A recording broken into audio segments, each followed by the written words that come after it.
Committee meets today to consider nomination of Representative Deb Haaland to be the Secretary of the Interior. It's so good to see her here. And she has Honorable Don Young with her, a dear friend of all of us for many, many years. We want to welcome her to the committee and want to thank her for being here this morning and for your willingness to serve in this important position.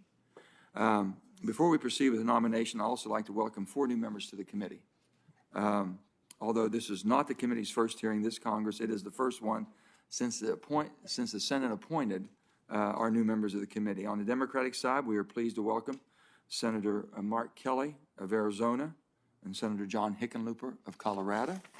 On our Republican side, we are very pleased to welcome our Senator James Langford from Oklahoma and Senator Dan Marshall from Kansas.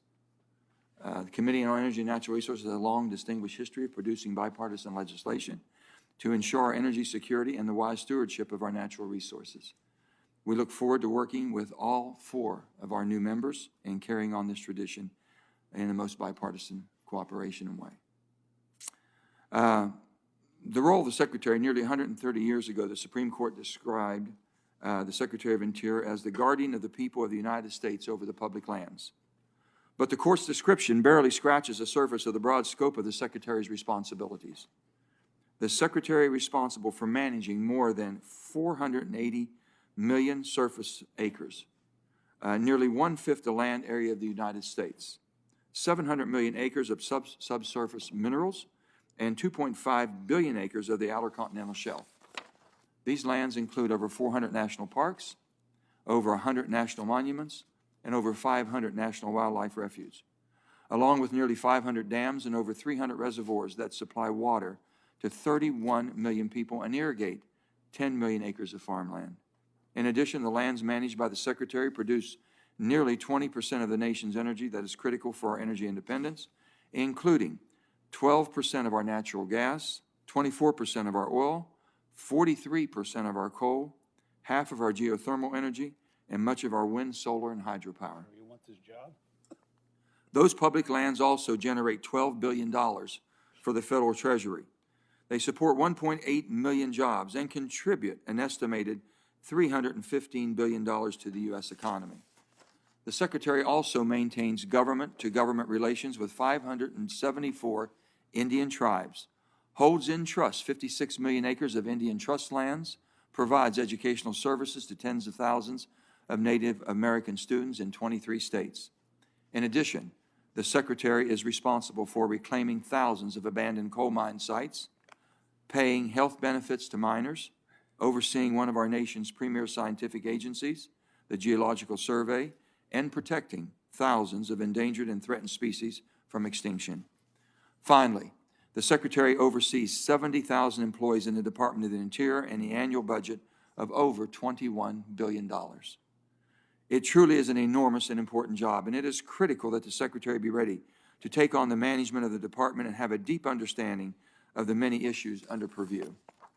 President Biden, nominating Representative Haaland for this critical role, expressed his confidence that she is up to the task and that she will be a true steward of our national parks, our natural resources, and all of our lands. Representative Haaland currently represents the 1st Congressional District of New Mexico in the House of Representatives. She served as the Vice Chairman of the House Committee on Natural Resources and as the Chair of its Subcommittee on National Parks, Forests, and Public Lands during the last Congress.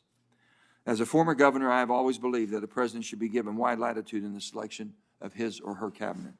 But I also take the Senate's constitutional obligation to advise and consent to the President's nomination seriously. Like many of my colleagues, I look forward to hearing from Representative Haaland today and getting to know more about her views and the policies and programs she will pursue if confirmed to this important position. I will now recognize my colleague, Senator Barrasso, to make this opening statement. Senator Barrasso. Well, thank you very much, Mr. Chairman. And today our committee is considering the nomination of Representative Deb Haaland to serve as the Secretary of Interior. And first, Mr. Chairman, I'd like to join you in welcoming the 4 new members of the committee, and I'm looking forward to their active participation in all our deliberations. Well, since 2019, Congresswoman Haaland has represented New Mexico's 1st Congressional District, which includes most of Albuquerque and several surrounding pueblos and suburbs. If confirmed, she would be the first Native American Cabinet Secretary. For that reason, her nomination is historic and deserves to be recognized. same time, I am troubled by many of Representative Haaland's views that many in my home state of Wyoming would consider as radical. The Secretary of Interior is a critically important job to my home state of Wyoming and to the entire West. If confirmed as Secretary of Interior, Representative Haaland would lead an agency with more than 70,000 employees. These employees manage 20% of the nation's lands, including our national parks, our national monuments, our wildlife refuges, our multiple use lands, and the entire outer continental shelf. They also serve as managers of the largest water supply in the West. The Secretary's responsibility includes upholding our nation's trust responsibilities to 574 federally recognized American Indian tribes and Alaskan Natives. The Secretary also has important responsibilities related to the U.S. territories and the freely associated states. One of the Secretary's most critical functions is to oversee the development of traditional and renewable energy supplies on public lands and waters. In Wyoming, we're proud to be America's leading producer of coal, uranium, trona, bentonite. Wyoming ranks #1 in federal production of natural gas and #2 in the federal oil production. Almost 50% of Wyoming's surface area and 69% of Wyoming's minerals are owned by the federal government. The collective size of the surface area owned by the federal government in Wyoming is, Mr. Chairman, larger than the entire state of West Virginia. That was for informational. We'll get Alaska here. We'll get Alaska here in a moment. But go ahead.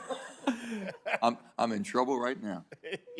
Energy production on public land creates good-paying jobs. It provides tremendous revenue for our state. In Wyoming, energy and mineral activity on Department of Interior land had a $17.3 billion economic impact for fiscal year 2019 and supported over 57,000 jobs.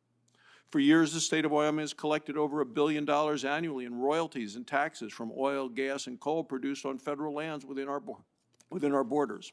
And Wyoming isn't the only state that benefits from energy production on public lands.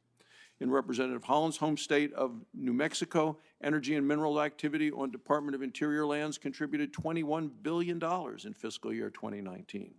New Mexico's collected on an annual basis over $1 billion in royalties and taxes from oil and gas produced on federal lands within its border. We shouldn't undermine America's energy production, and we should not hurt our own economy. Yet that's precisely what the Biden administration is doing. By signing an executive order to ban all new oil, coal, gas leases on federal lands, the president is taking a sledgehammer to Western states' economies. A ban on federal leasing could result in 33,000 workers losing their jobs in Wyoming. In Representative Haaland's home state of Wyoming, 62,000 workers stand to lose their jobs. Our states will also lose hundreds of millions of dollars in revenue that is used for essential services, including hundreds of millions of dollars in funding of K-12 public education. The Biden administration's moratorium robs our children of their vital education funding, and the Senate agrees. On February 4th, the Senate voted 98-2 for my amendment in an effort to restore the hundreds of millions of education dollars that will be lost to Biden administration policies. In his first month in office, President Biden has declared war on American energy. He's crushed jobs and threatened vital education funds for our children. Representative Haaland's past statements show that she agrees with this strategy. In May of 2019, Representative Haaland said unequivocally in an interview with the Guardian newspaper, she said, quote, "I am wholeheartedly against fracking and drilling on public lands." On her campaign website, Representative Haaland said we need to, quote, "keep fossil fuels in the ground," and then went on to say, "I pledge to vote against all new fossil fuel infrastructure," close quote. Representative Haaland's positions are squarely at odds with the mission of the Department of Interior.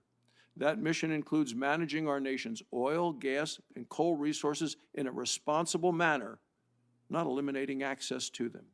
Now, I'm willing to work with Representative Haaland and the Biden administration to conserve our national parks and our monuments, to uphold our nation's trust responsibilities, and to protect multiple use of our public lands.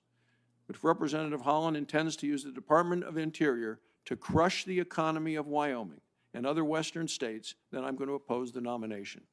Today's hearings gives us an opportunity to hear directly from Congresswoman Haaland and to get more clarity regarding her views and vision for the Department of Interior. Thank you, Mr. Chairman. I look forward to her testimony. Thank you, Senator Barrasso. And now I'm going to recognize Senator Heinrich to introduce Representative Haaland to our committee. Senator Heinrich. Thank you, Chairman. And like our colleagues, I want to welcome our new members. It's good to see a few more Westerners joining the committee.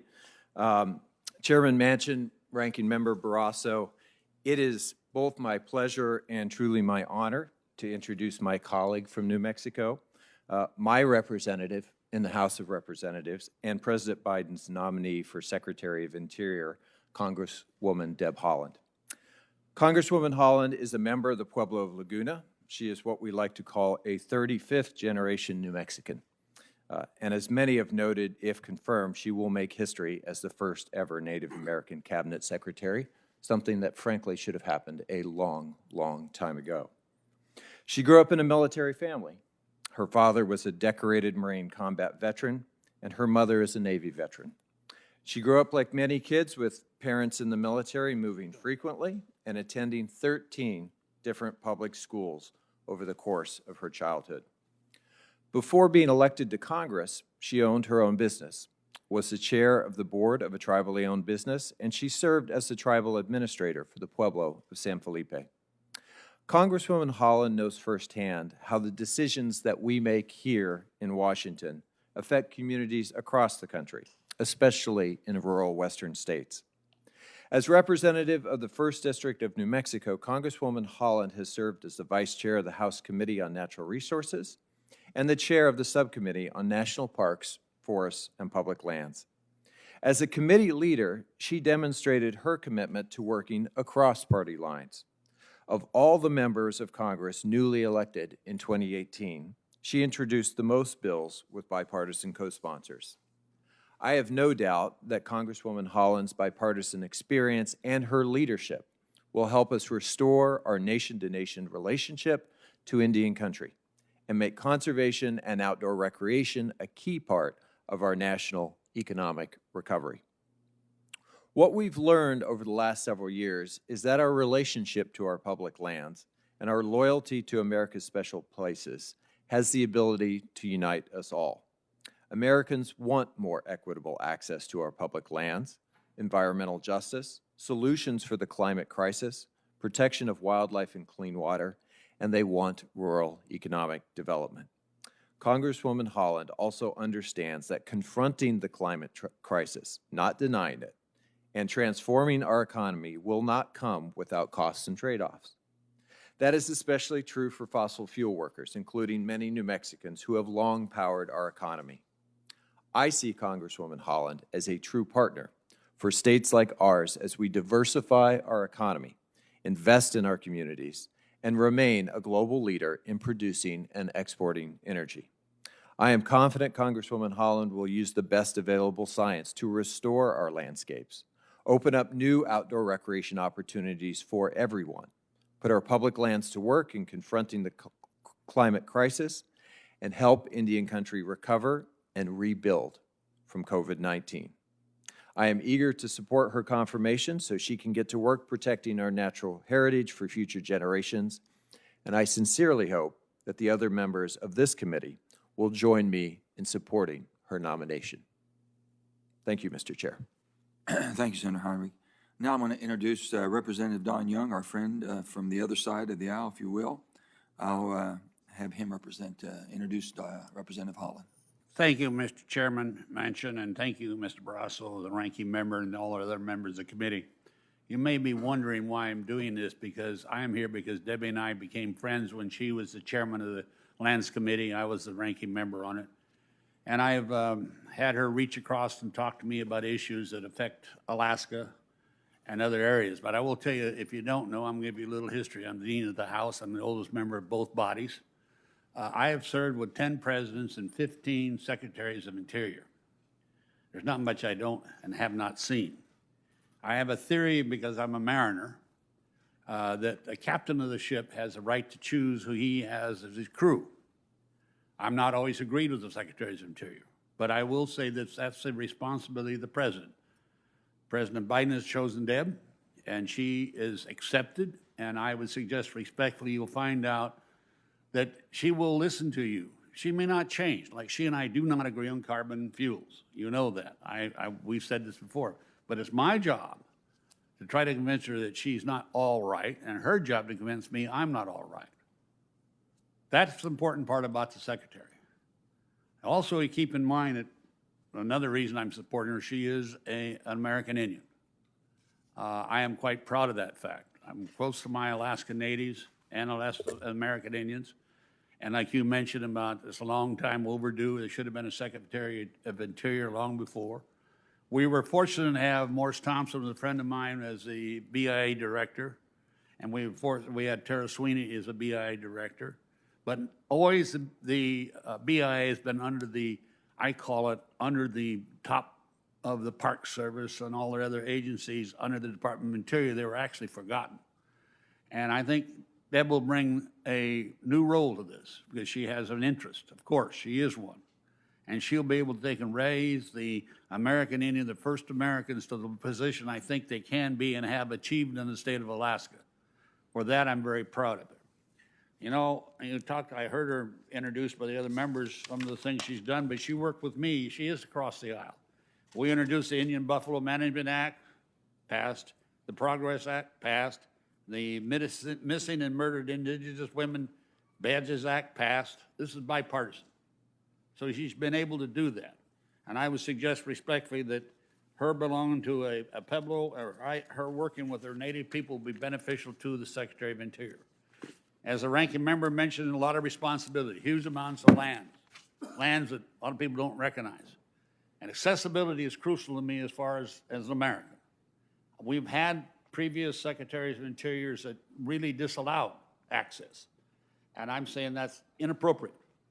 I want her to be able to consider the fact that there's many accesses to these lands that don't just take pictures. And now I'm going to talk about, I love to hunt. And everybody says, well, that's terrible. It's not. It's the management of game. And I want her to understand a lot of these lands that were prohibited of might be accessible for management of fish and wildlife. I will say, I think she is a friend, and as a member of this, I say administration, she'll do a good job. She'll work for us, and she'll reach across the aisle. I have a lot, by the way, at stake here. I am an oil-producing state, too. And we lost a lot of jobs, not because of Deb, we lost them because of the president and signed an executive order. Really a hardship on us. We're trying to explain, if we have people in the Department of Interior such as Deb, maybe there'll be a balance. And anybody thinks you're going to cut off fossil fuel immediately is smoking pot. That's legally in the state of Alaska, by the way. But I'm just saying they're not realizing, you know, only 19% of a barrel of oil is used for propulsion. The rest of it, if you look around this room, including that rug, all kinds of different uses. Coal and oil molecules are the biggest structure elements we have in our society today. And I know this is being done because of climate change, I recognize that. But that won't solve the problem. If we're gonna do this, we have to work into it gradually. We'll find out all the sources of energy may not be the best in the world like they did in Texas. So I want this secretary, as she's confirmed, I hope you do confirm her, understand there's a broad picture here. And her job is to understand it's no longer a little cartoon. This is the big picture.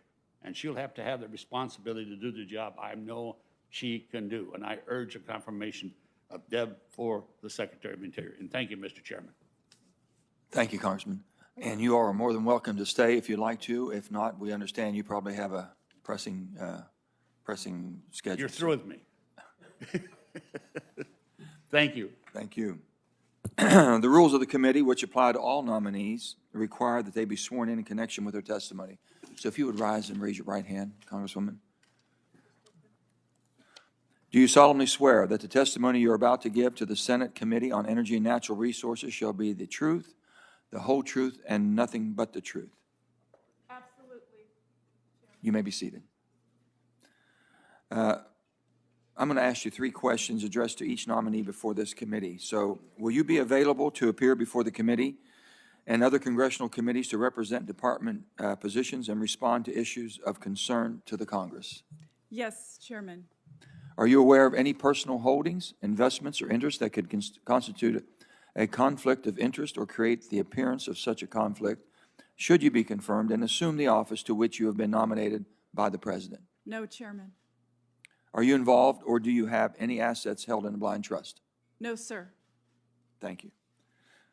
We're going to start with our questions now, and I'll take the liberty of asking a few questions, and we'll, oh, I'm so sorry. You go ahead and make your opening statement, then we'll move to the questions.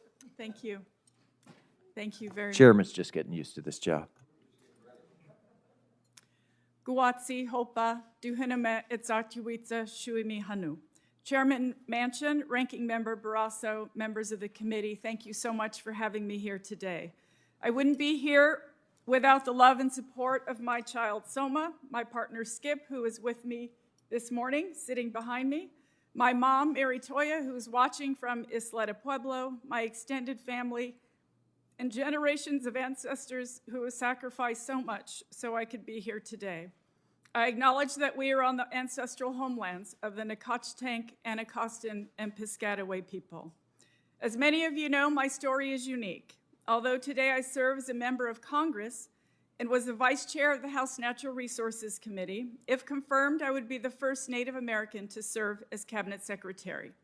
This historic nature of my confirmation is not lost on me, but I will say it's not about me.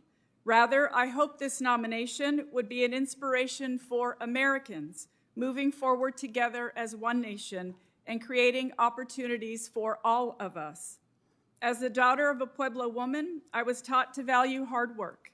My mother is a Navy veteran, was a civil servant at the Bureau of Indian Education for 25 years, and she raised 4 kids as a military wife. My dad, the grandson of immigrants, was a 30-year career Marine who served in Vietnam. He received the Silver Star and is buried at Arlington National Cemetery. I spent summers in Mesita, our small village on Laguna Pueblo, the location of my grandparents' traditional home. It was there that I learned about my culture from my grandmother by watching her cook and by participating in traditional feast days and ceremonies. It was in the cornfields with my grandfather where I learned the importance of water and protecting our resources, where I gained a deep respect for the earth. As a military family, we moved every few years when I was a kid, but no matter where we lived, my dad taught me and my siblings to appreciate nature, whether on a mountain trail or walking along the beach. I'm not a stranger to the struggles many families across America face today. I've lived most of my adult life paycheck to paycheck. I've pieced together health care for me and my child as a single mom, and at times relied on food stamps to put food on the table. It's because of these struggles that I fully understand the role Interior must play in the President's plan to build back better, to responsibly manage our natural resources, to protect them for future generations, so that we can continue to work, live, hunt, fish, and prey among them. I understand how important the department is for all the stakeholders who rely on it and the communities whose economies are connected to it. I know the bipartisan accomplishments of this committee stand out in Congress. Your work led to Interior having significant resources and authorities, especially with the Great American Outdoors Act and the Public Lands Package. I will work collaboratively with all members of this committee to ensure these acts are implemented well. As chair of the Subcommittee on National Parks, Forests, and Public Lands, I also worked on these issues in Congress and listened to all of my colleagues and constituents about ways to improve management of the department. I am proud of the bipartisan manner in which we move these bills through my subcommittee and to the House floor. As I've learned in this role, there's no question that fossil energy does and will continue to play a major role in America for years to come. I know how important oil and gas revenues are to critical services, but we must also recognize that the energy industry is innovating, and our climate challenge must be addressed. Together, we can work to position our nation and all of its people for success in the future. And I am committed to working cooperatively with all stakeholders and all of Congress to strike the right balance going forward. As part of this balance, the department has a role in harnessing the clean energy potential of our public lands and to create jobs and new economic opportunities. The President's agenda demonstrates that America's public lands can and should be engines for clean energy production. President Biden also knows that restoring and conserving our lands through a civilian climate corps has the potential to spur job creation. If confirmed, I will work my heart out for everyone. The families of fossil fuel workers who help build our country, ranchers and farmers who care deeply for their lands, communities with legacies of toxic pollution, people of color whose stories deserve to be heard, and those who want jobs of the future. I vow to lead the Interior Department ethically and with honor and integrity. I will listen to and work with members of Congress on both sides of the aisle. I will support Interior's public servants and be a careful steward of taxpayer dollars. I will ensure that the Interior Department's decisions are based on science. I will honor the sovereignty of tribal nations and recognize their part in America's story. And I'll be a fierce advocate for our public lands. I believe we all have a stake in the future of our country, and I believe that every one of us, Republicans, Democrats, and independents, shares a common bond: our love for the outdoors and a desire and obligation to keep our nation livable for future generations. I carry my life experiences with me everywhere I go. It's those experiences that give me hope for the future. If an Indigenous woman from humble beginnings can be confirmed as Secretary of the Interior, our country holds promise for everyone. Finally, I want to give special thanks to you, Chairman Manchin, for calling this hearing today and for sharing with me the issues and needs of the people that you represent in West Virginia. If confirmed, I will listen to all of the people represented by members of this committee and this Congress. I'm grateful for your time today, and I'm ready to serve. And thank you, Senator Heinrich, for your kind introduction, and I look forward to your questions. Thank you, Congresswoman Haaland. And now we will begin our questions. Congresswoman, the United States became a net total energy exporter in 2019. That's the first time in 67 years we've been in that position, partly due to the surge in domestic oil and gas production.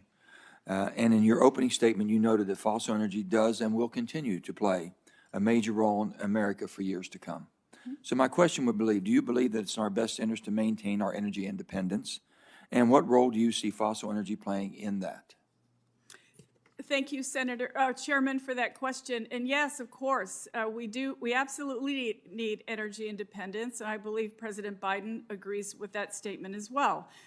I know that we want to move forward with some clean energy. We want to get to net zero. And as the chairwoman of the Subcommittee on National Parks, Forests, and Public Lands, yes, 25% of our carbon comes from our public lands. So I think that as we move forward with the technology that you and I spoke about when we had our conversation, we want to move forward with innovation and all of this for our energy needs.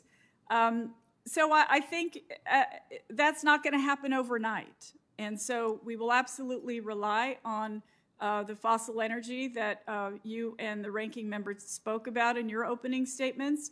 But at the same time, I think we can move forward with the technology and innovation as well. Yeah. Well, I think you pretty much know my position on that. I'm totally committed to innovation, not elimination, because I think we can do it in a practical, responsible way. I said in my opening statement, the Department of Interior is a massive agency, as you have just heard, the responsibilities that come with that, being head of that agency. So if you're focusing on the big picture, what are your top priorities that you see might need to be changed or that you would like to have for your leadership? Thank you, Senator. Thank you, Chairman. Well, of course, I feel, as I mentioned in my opening statement, my mom was a federal employee for 25 years. I value the dedication of our career employees, and I believe very strongly that we need to make sure that we are appreciating them the way they should be appreciated so they can do their jobs. I want very much to help make sure that everyone's working together.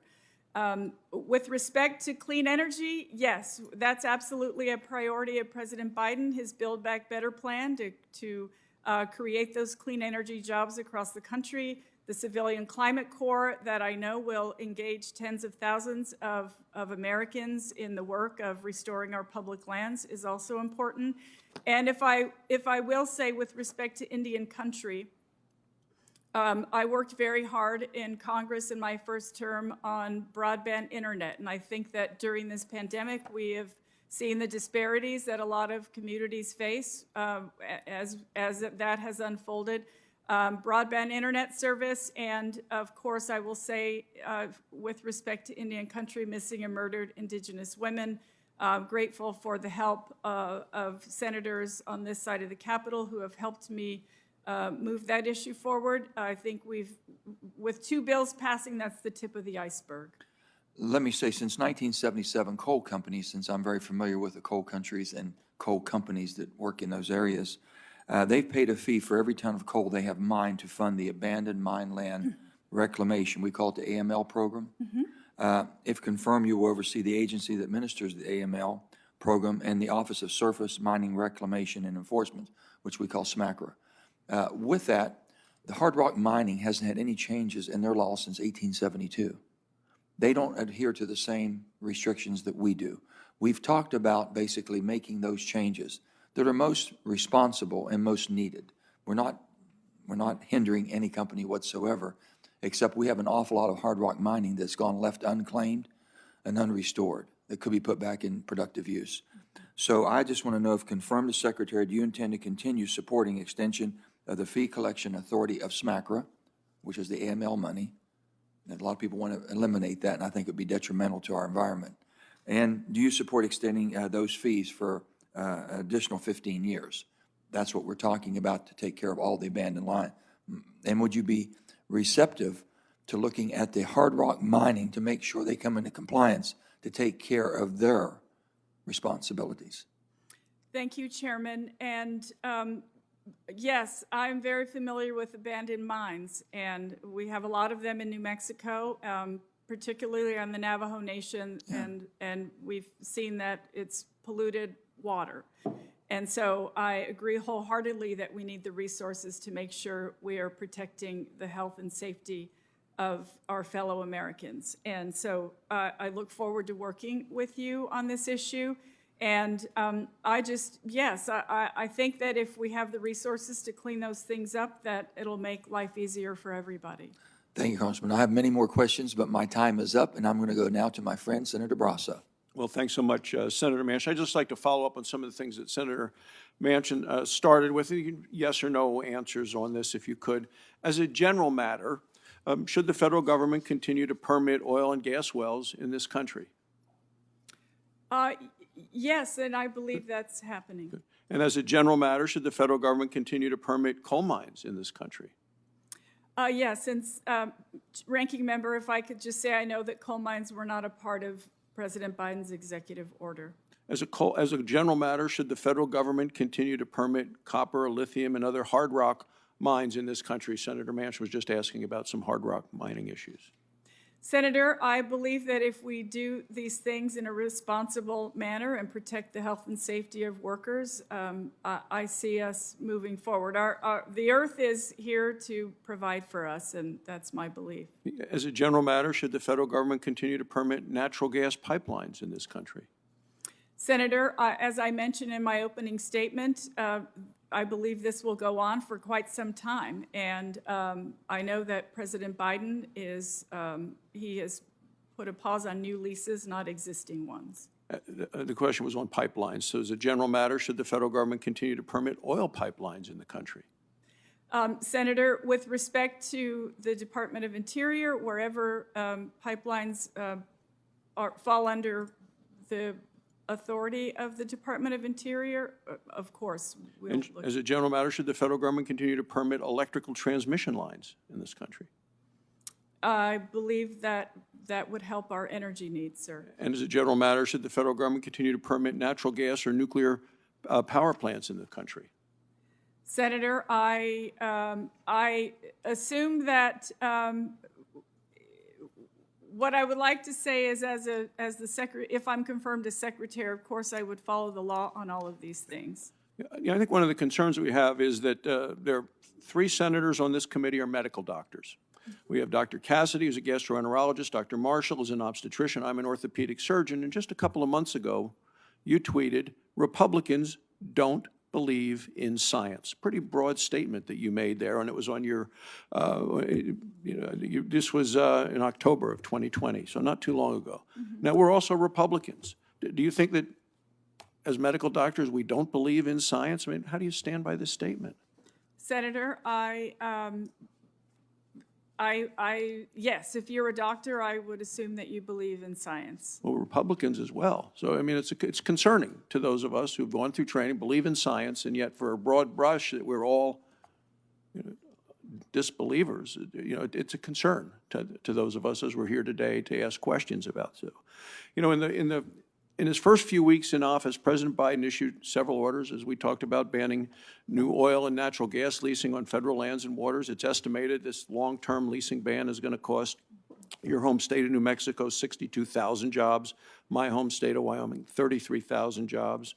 A long-term leasing ban is also going to cost, and I kind of run around the table here of members on this committee, Louisiana, 48,000 jobs, Colorado, 18,000 jobs, Mississippi, 14,000 jobs, North Dakota, 13,000 jobs, Utah, 11,000 jobs, 7,000 jobs in Alaska and Montana.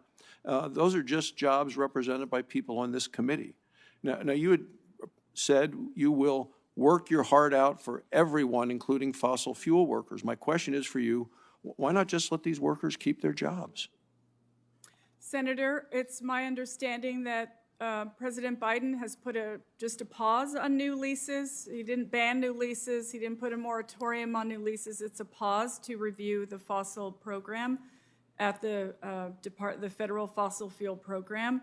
And so I know that there are still thousands of leases and thousands of permits that are moving forward. And so then if confirmed, would you tell the president that it's unwise to continue the pause as a permanent ban? I don't believe that it is a permanent ban, Senator.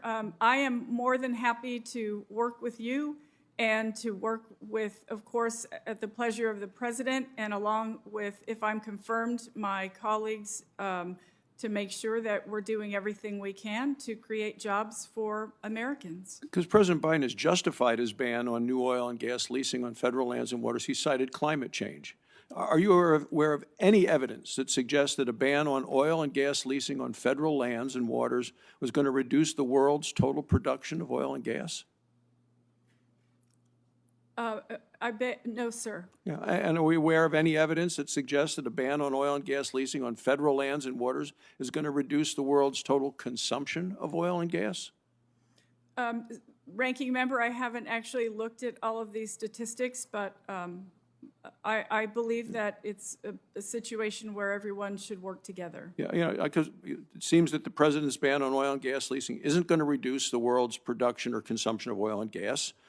So I would just return to the question of why we wouldn't let these Americans keep their jobs, because we're not seeing any other country has banned energy production because of climate change. Russia hasn't done it, Saudi Arabia, Iran, India, China. So I continue to believe it's a misguided decision by the president. So thanks so much. And I have questions for a second round, Mr. Chairman. Senator Cantwell, thank you, Senator. Thank you, Mr. Chairman. Congresswoman Haaland, congratulations on your historic nomination. And I so appreciate your leadership in the House. I tell you, you had one of the greatest moments, I think, for the state of Washington when you led the final passage of the Spokane settlement bill. To see Native American woman standing there on the House floor helping us get something passed that took such a long time.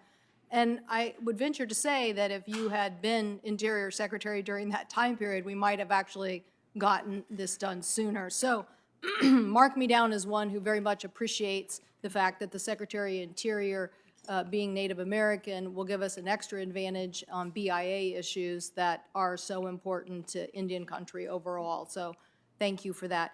And so glad you mentioned the Great American Outdoors Act. I almost feel like your nomination is this proxy fight about the future of fossil fuels. And you've already stated very clearly here, you are going to carry out President Biden's agenda.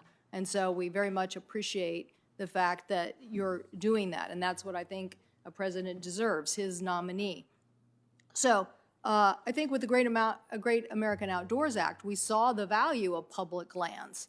In fact, we saw that the value of creating more outdoor recreation helped a juggernaut of an industry now become third just behind finance and healthcare as a very big job employer in the United States of America. So I hope that our colleagues will think about our bipartisan success there and how much those public lands mean to us from an economic revenue perspective.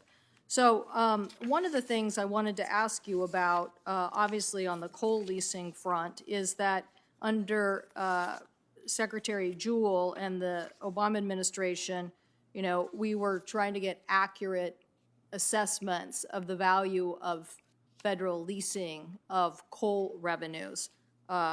When I was ranking member, we pushed for this because obviously we have a lot of coal trains that go right through the state of Washington. The impacts of that accurate coal price matter because of mining in places like Powder River Basin, which accounts for 40% of the nation's annual supply and impacts communities all across our country. So I want to make sure, because the Trump administration then came and overturned that assessment. So I want to make sure that despite that decision, that you are going to work to make sure that there is a fair value for the taxpayer on the price of coal leasing and the economic and climate impacts that it has. Senator, our public lands belong to all of us, and taxpayers deserve to have a fair return. So I look forward to having more conversations about this and appreciate you raising this issue with me. Thank you. Thank you.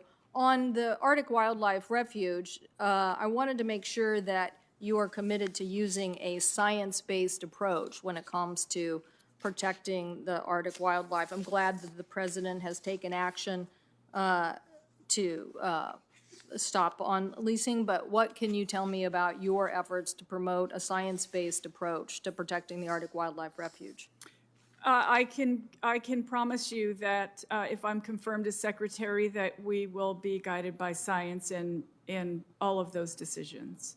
And then on the issue of wildfires, which is a big Pacific Northwest issue, the Department of Interior has key tools that we have now given to it in the last big fire package that we were able to work on together. This is new technology for everything from forecasting to locating firefighters to the implementation of coordination with air support.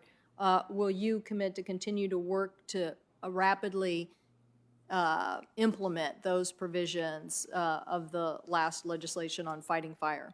I believe very strongly, Senator, that technology can play an incredibly helpful role in detecting fires, and I appreciate you caring about that issue as well. Thank you. And then just lastly, we were successful with Chairwoman Murkowski in passing the Yakima Basin Water Strategy bill, which is really about focusing on helping the Pacific Northwest come up with better strategies for farming, for fishing, for environmental issues. And I hope you'll continue to work with us on the Yakima Basin implementation and carrying forward on good water strategy for the Northwest. Senator, this is our second conversation. I'm sure we'll have many more conversations, and I will look so forward to hearing more. And I think that with respect, if I'm confirmed, yes, we need to keep moving issues forward for the American people. Thank you. Thank you, Mr. Chairman. Thank you, Senator. Senator Lee. Thank you, Mr. Chairman. Thank you, Representative Haaland, for being here and for your willingness to serve if confirmed. In 2019, you sent a letter to the Department of the Interior, the department that you've now been nominated to lead. And in that letter, you mentioned some concerns that you had with decisions regarding national monuments. And as I recall, the decisions in particular you were referring to, dealing with monuments, were things that you were worried might have been influenced by those who graze, mine, or use water on federal lands. So I want to ask you a question, just a brief yes or no answer will suffice here. Do you think it's appropriate for stakeholders to, people who have some sort of economic interest in the land or some sort of connection to the land, like communities where people use those lands for grazing and for other purposes, incidental and necessary to their day-to-day lives, to be involved in the national monument designation process? Were you saying in that letter that you think such people shouldn't have a role in it? Senator, I think with national monument designations, of course, it's folks on the ground, stakeholders, everyone deserves to have a say in Okay. those. We've had some of those come through our committee, and I realize it's a long process. I'm pleased to hear that you're okay with having stakeholders have a say in it, because people who live close to the land are very much affected by it. Now, in Utah, national monuments have become something of a political football, and they're certainly poised to become even more of a political football, one that's tossed back and forth between political parties. Now, President Clinton and President Obama respectively designated some national monuments in Utah. President Clinton designated the Grand Staircase Escalante National Monument back in 1996. And then 20 years later, President Obama designated the Bears Ears National Monument. President Trump reduced those monuments, consistent with the language of the Antiquities Act, requiring that the monument extend no further than the space that's necessary to be set aside to protect the purposes at issue. Do you think it's helpful when monuments end up bouncing back and forth between presidential administrations? Is that a good thing or a bad thing for the American people and those who live near and are affected by these lands? I understand what you're saying, Senator, and I know that the Antiquities Act is reserved for the president, whoever that may be, and not the Secretary of Interior. But I will say that, yes, it does appear that those things have gone back and forth depending on who's in office. Do you think that this ricochet effect that we're talking about could be a result of presidents making monument designations that are not broadly supported by both political parties, particularly within the communities most immediately affected by them? Well, it has been my experience. Most of the lands bills, most of the legislation that has come out of my subcommittee and our committee of natural resources on the House side have been more successful when they've been bipartisan. Yes. And in this circumstance with national monuments, because we've given some 110 years ago, quite inadvisedly in my opinion, we've given presidents sweeping authority over this area. This eliminates, as they might see it in the moment, the need for bipartisan action. And yet I think in order to avoid the ricochet effect that we're talking about, that we both agree is a bad thing, we need to make sure that there is widespread local buy-in. Now, we didn't have that with Bears Ears in 2016. We didn't have that with Grand Staircase 20 years earlier. And I think it's important to point out here, and I want to make sure you're aware, that of the 11.5 million acres of national monument designations occurring on land among 40 states over the last 25 years, 3.25 million of those are in Utah. Now, that's 28%. Some of these monuments are quite large. And in Utah, the Grand Staircase and the Bears Ears National Monuments were originally 1.9 million acres and 1.3 million acres. Added together, that's larger than 2 Delawares. Now, do you think monuments of this size accurately reflect and embody the charge that Congress provided in the Antiquities Act to the effect that, quote, the limits of the parcels shall be confined to the smallest area compatible with the proper care and management of the objects to be protected? Is that usually something that in one state will be larger than 2 Delawares? Senator, I want to say I'm a little jealous that you're from Utah and I'm from New Mexico, because I know you have so much beautiful land there. and a lot of history. I've been to Bears Ears, and the Pueblo Indians' ancestral homeland is there, and I realize it covers a very wide space. I appreciate you paying the compliment to my state. It is beautiful. It is beautiful. But the monument designation doesn't make them more beautiful. It does tend to make the communities that don't support them impoverished, and that's what concerns me. Thank you, Senator. I appreciate you sharing that knowledge with me. Senator Sanders. Bernie, For being here? we got you now. All right. Let me start off by asking you a very broad but important question.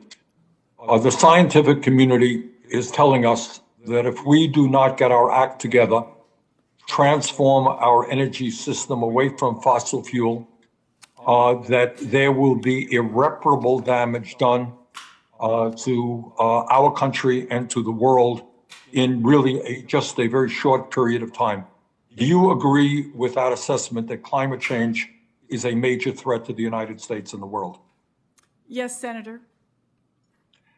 Can you give us some ideas as to the role that you will be playing in helping us cut carbon emissions and create the kinds of jobs that working families in this country desperately need? Senator, thank you so much for the question. And if I'm confirmed as Secretary, I would be very proud to move President Biden's Build Back Better plan forward. That is a plan to create millions of jobs in clean energy, yes, the Civilian Climate Corps, as I mentioned in my opening statement, tens of thousands of jobs, inspiring young folks to restore our public lands and hopefully find careers in those areas. Additionally, we know that, and Senator Manchin mentioned this earlier, abandoned mines that need to be taken care of. Those are all jobs for Americans. Orphan gas wells. President Biden, I think he added up 250,000 jobs with respect to doing just that. So I believe there are millions of jobs in a clean energy future for Americans, and if I'm confirmed, I'd be honored to help the president move those forward.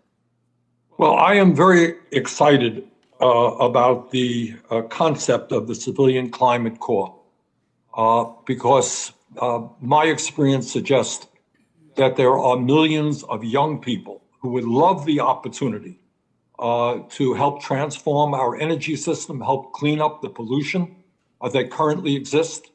And if they can get the training that they need, I think it would be a huge step forward for our younger people and for our economy as a whole. So I am excited about the Civilian Climate Corps. And if you are in fact confirmed, look forward to working with you to make that happen. Let me switch gear. Congresswoman, it is no secret that you are a proud Native American. And under the Interior Department, there will be the Bureau of Indian Affairs. Sadly, it is no secret that the way our government, from day one, from before we became a country, has treated the Native American people has been nothing less than shameful. I have been on reservations in this country where the life expectancy is less than third world countries. Can you tell us some of your ideas as to how we can improve life for Native American people and improve, in fact, the functioning of the Bureau of Indian Affairs? Thank you, Senator. And first of all, I want to acknowledge the career staff, the career employees at Interior and across our government who have worked extremely hard over the decades. My mother was one of those. I mentioned earlier missing and murdered Indigenous women. That is a very tragic issue in so many places, including my home state of New Mexico.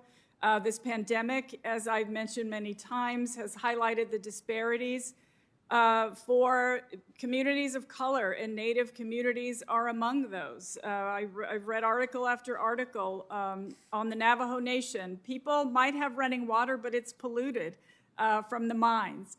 So there are so many ways. I think that if we are able to get broadband internet to make sure that Native children have the educational opportunities and the telehealth opportunities for everyone, that would be an excellent start. And Congresswoman, if you could say a word about healthcare. My impression is that at least in various parts of the country, the Indian Health Service has not been providing the quality or accessibility to healthcare that people need. Can you say a word about that one? Thank you, Senator. And yes, the Indian Health Service, which I have used many times from the time I was a young child, I can't blame the employees and the staff who dedicate their lives to caring for people. It's the job of the federal government to live up to the trust responsibility. And again, this pandemic has highlighted the disparities in the Indian Health Service, and I hope that we'll be able to get to a place where they have the resources they need. Currently, there's a hospital that's on Acoma Pueblo that we've been dealing with, closing down in the middle of a pandemic. These are things that we need to keep an eye on. If you don't have your health, you don't have anything, and everybody deserves to get the health care they need when they need it. Good. Look forward to working with you on that issue as well. As you know, Congresswoman, right at the end of his term, the Trump administration made a last-minute push to finalize the transfer of the Oak Flat area in Arizona to foreign private mining interests. If confirmed, will you do everything within your power to prevent Oak Flat from being sacrificed? Senator, thank you for caring about that issue. I believe that is within the purview of the Forest Service. However, if I have an opportunity, I would look forward to being briefed on it, to making sure that the voices of the tribal nation is heard with that issue. Well, thank you very much, and I look forward to your confirmation and working with you in the years to come. Thank you, Mr. Chairman. Thank you, Senator. Senator Daines. Thank you, Mr. Chairman. Representative Haaland, welcome to the committee. Thank you. I want to jump right into an issue of the Endangered Species Act. And the question is, when do you believe an endangered species has recovered?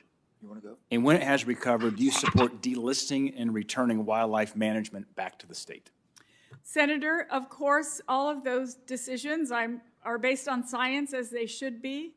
And I appreciate the question. I would look forward to, if there's any issues of that nature, if I'm confirmed, being briefed on them. So we'll get into the science then. Yeah. Do you know what the recovery criteria are for the grizzly bear in the greater Yellowstone ecosystem? Specifically, no, sir. So the answer is 500 bears. And would you happen to know how many bears we currently have in the greater Yellowstone ecosystem? I do not.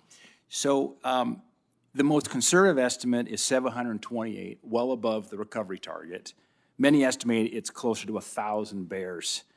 Well above the recovery criteria, well above carrying capacity. Yet on May 7th, 2019, you co-sponsored legislation that provided federal protections for the grizzly bear in perpetuity, forever.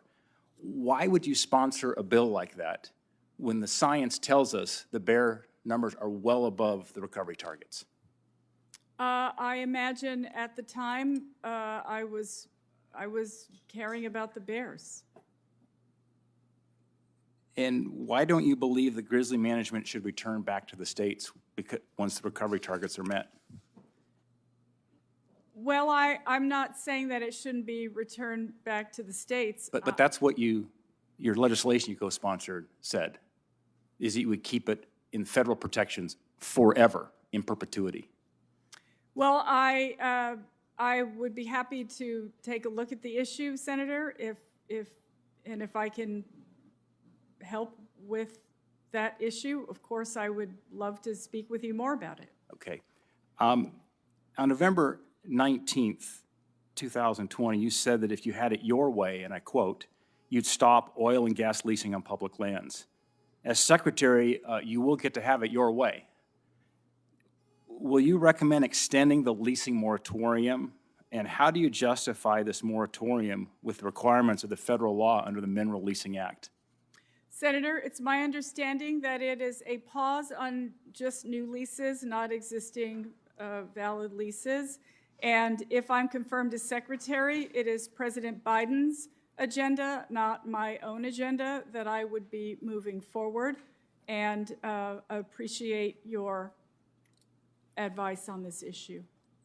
Over the last 2 years, you made numerous statements in opposition to energy development, including, and I quote you, "no new pipelines" in August of 2018. You called for a ban on fracking in 2020. Oil and gas development on public lands generates huge revenues for local schools, essential services. I have one county in Montana that over 90% of the revenues go to their schools come from pipelines.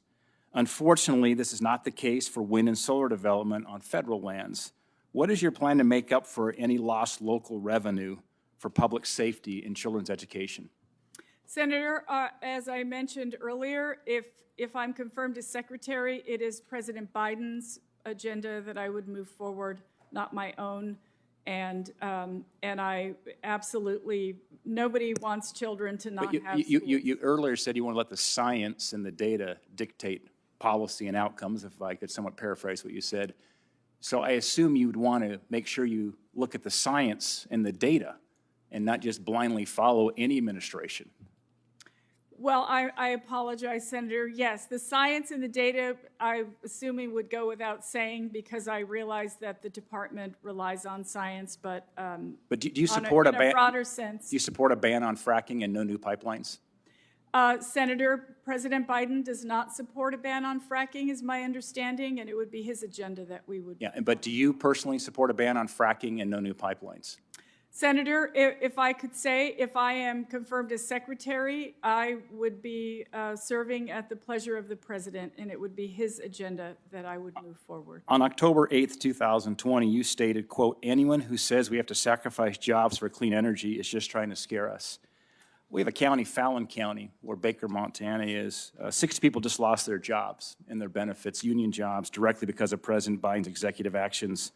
What jobs can they turn to now? What do I tell these 60 families that just lost their jobs as a result of President Biden's executive action?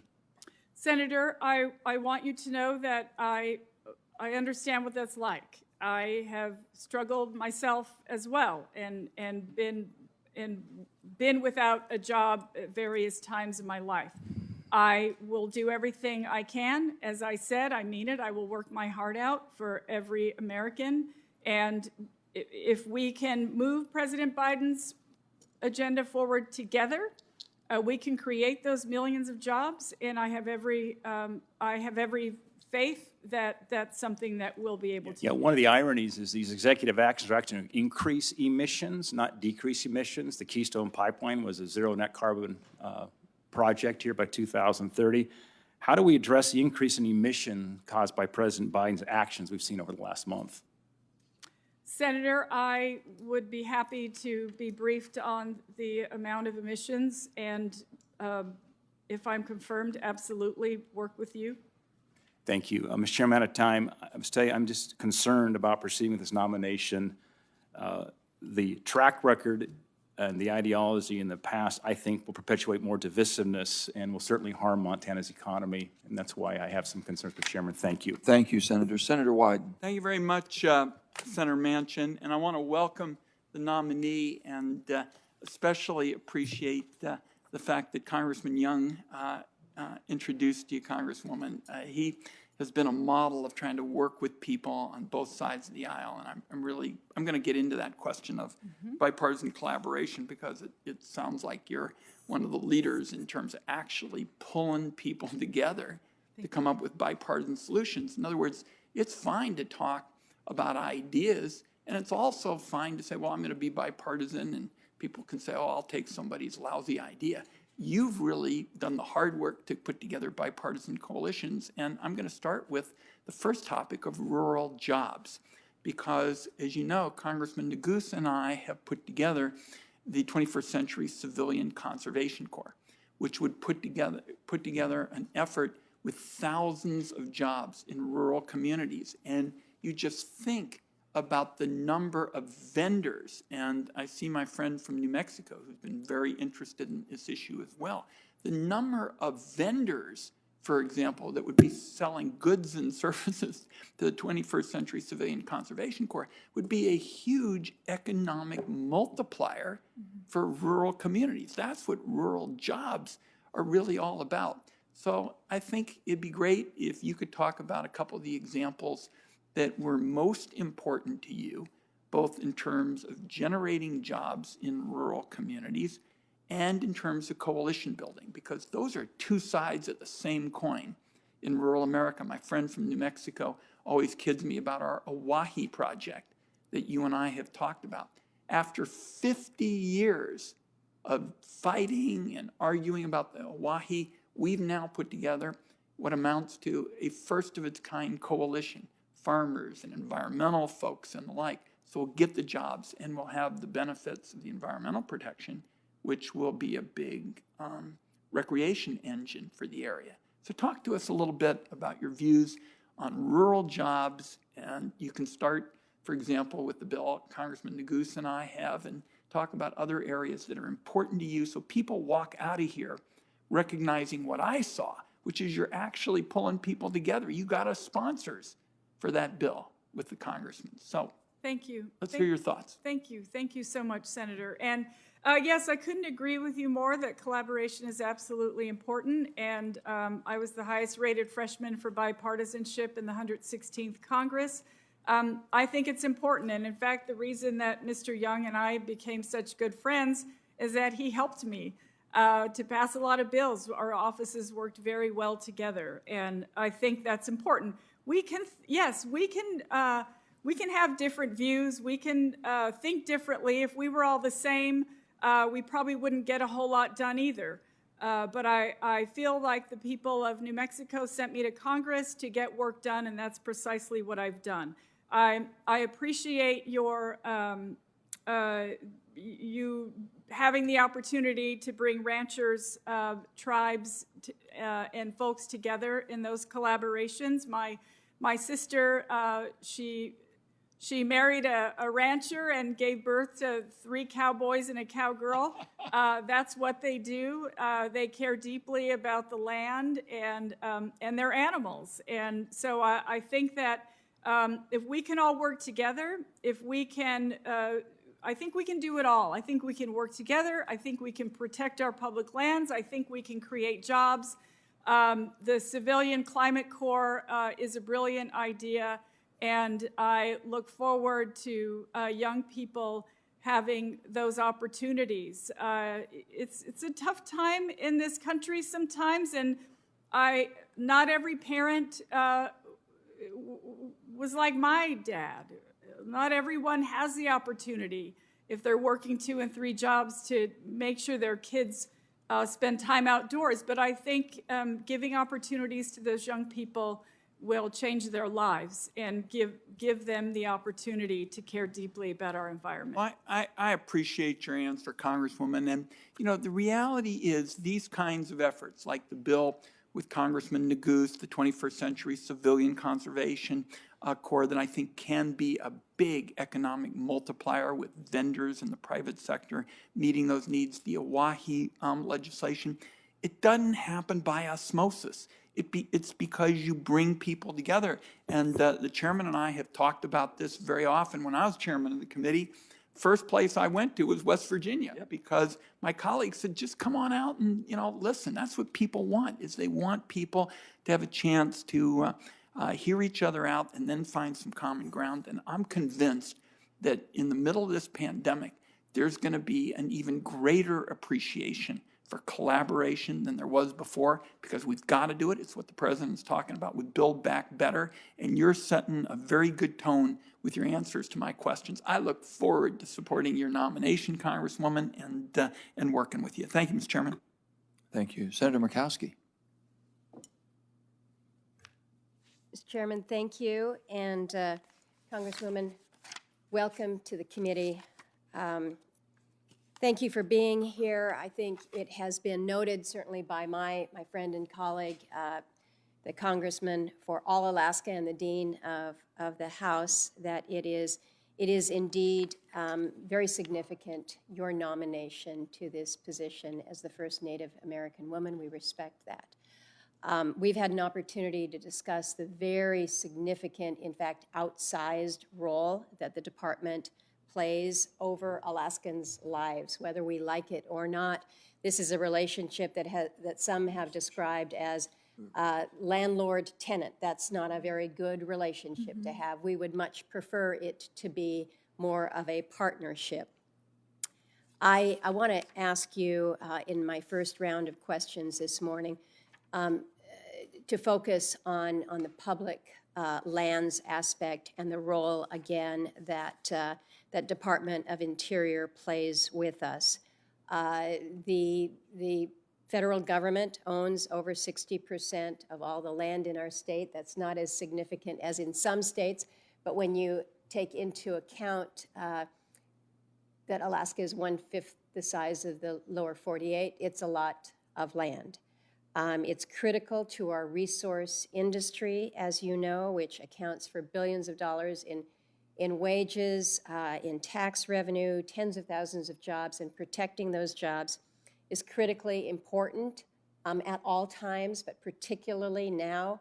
Our state has seen the highest loss of revenue of any of the 50 states. We're sitting at about 33% revenue loss. Think about that. The next closest state is a 20% revenue loss, but on average, it's less than 1%. So we're hurting right now. And so when we see these executive orders coming out of the White House that not only impact a resource-based state like Alaska, but actually call us out by name. Call us out by name. We were one of only 2 states in the nation that were specifically targeted by President Biden's day 1 executive orders. And it wasn't just day 1 that we were targeted. We were called out on 7 separate occasions, which, from Alaska's perspective, you've got to understand that they're looking at this and saying, wait a minute, why is this administration out to get us? Well, I don't think they're out to get us, but I do think that there is a definite threat to the resource industry that our state is blessed to be able to host. So if you are confirmed to this very significant position, what is your approach going to be with regards to oil and gas and mineral resource development within a state like Alaska? Senator, thank you so much. And if I could just quickly say thank you again for all of your help with the missing and murdered Indigenous women legislation. That means the world to me. I realize your time's limited. I mean, first of all, Senator, I know that President Biden doesn't want to cripple any state. He put the pause on the new leases in order to review the program. I want you to know that if I'm confirmed, I will rely heavily on our relationship moving forward. I do want to work with you. I do want to make sure that I understand the unique issues in Alaska, and to make sure that we are doing all we can to ensure that your constituents have the opportunities that they need. So let me just ask then, in that line, there have been a number of rulemakings that were finalized under the Trump administration. They're now being litigated in court. This includes the record of decision for Willow, the Ambler Access Project, the issuance of leases in the 1002. These RODs were developed by career civil servants pursuant to all the environmental laws that are out there, all the regulations, including NEPA, done through regular order in an open and transparent process. So a direct question would be whether you would ensure that the department continues to support and defend these projects and the decisions and the environmental reviews that were completed, again, by Interior's career employees. Thank you, Senator. And yes, of course, anything that's under in the courts, of course, we would want to get an update and a status on those issues. Senator, what I could say is I would be very anxious to work with you, and I will follow the law. I will absolutely follow the law if I'm confirmed. That would be important, to say the least, and I think you can bet that I will consult with you regularly. I want to make the best decisions if I'm confirmed for the people of your state. Defending these specific projects would be critically important in following that law. I would hope that we would have an opportunity for second round. sure Thank you. do. Thank you. Thank you, Senator. Senator Heinrich. Thank you, Mr. Chair. And first, let me start by clearing a few things up that I heard about my home state. We have not lost thousands of jobs in the oil and gas sector in New Mexico because there is no ban and because the industry stockpiled an enormous number of leases under the fire sale that Secretary Bernhardt had at the end of the last administration. However, I want to say we do recognize that we will need to move to a fully decarbonized economy. And frankly, pretending that isn't going to happen is not going to serve any of our workers well. And I would submit that energy workers would be best served if those of us on this committee show leadership by both investing in energy communities that have put us where we are today and in the technologies necessary to actively manage this transition. Now, speaking of workers, I want to ask you, Congresswoman, about the Great American Outdoors Act, because it provides $9.9 billion over the next 5 years to maintain and repair infrastructure on our public lands. And this is funding that can put people to work immediately, replacing roofs on visitor centers, repairing trails, improving campgrounds, doing things we should have done 50 years ago to invest in our outdoor recreation economy and in rural communities. And I just want to ask you, what steps can the Interior Department take to make sure that this funding is put to work as quickly as possible? Senator, I know there are, as you said, many areas across the country. I think the best thing to do is to make sure we are consulting with each other, that we get a list of priorities and get to work. I can imagine that every senator on this committee would have a list of priorities in their own state for that funding, and I think it would be a tremendous boost. Thank you. And, you know, one of the things about outdoor recreation is it really impacts our entire state in New Mexico.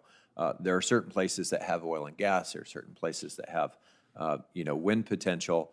But outdoor recreation is something where we can invest in practically every rural community in the state. As you know, the Bureau of Indian Education established a top 10 priority list for replacing BIA schools in 2016. And top of that list was Laguna Elementary, which I know you're familiar with. They received some funding in 2018, but the project is still not finished. And it took 12 years to get through the top 10 list. So it's clear to me that this pace is inadequate, as there are 78 schools that have been designated in poor condition. And I would just ask you, can you commit to reviewing that school replacement list, looking for ways to improve and speed up the process, and tell us in Congress when we're simply not doing our part to fund these accounts? Senator, it would be my pleasure. I was trying to add up how long ago I went to Laguna Elementary School, close to 50 years ago, and so I'm sure that it is, it's been there for much longer than that. So there is a lot of work to do, and our children deserve to have opportunities to learn in the best ways. So yes. I'm sure you're overestimating how long ago that was, but another issue that we've had a chance to work on a little bit about, as you know, for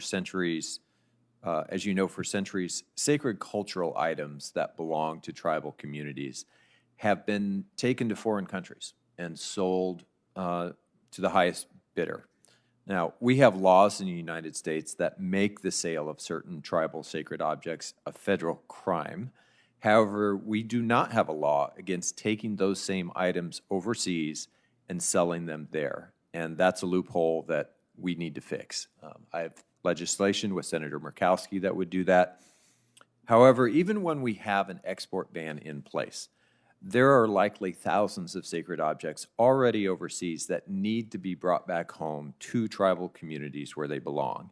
And the Interior Department plays a critical role in the international repatriation of those items, working with the State Department, the Department of Homeland Security, and others to ensure that tribes are able to reclaim these items that have been stolen from them.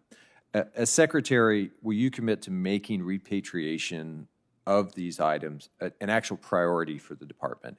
It is part of the responsibility, but I think it's something that just has not been fully elevated to a real priority in previous administrations. Thank you so much, Senator, and Senator Murkowski, for caring about this important issue. It's heartbreaking. I've seen some of those pictures on the internet, and it's heartbreaking to know that folks who don't know the power or the meaning of those objects think of them as art, and they're definitely not art. So absolutely, that would be a very important issue, and I believe tribes would be grateful. Thank you. Thank you, Mr. Chair. Thank you, Senator. Senator Langford. Thank you, Chairman. Representative Haaland, thanks for being here and for the dialogue. I'm sure you're very aware last week across much of the Midwest, we had very extreme cold temperatures that happened.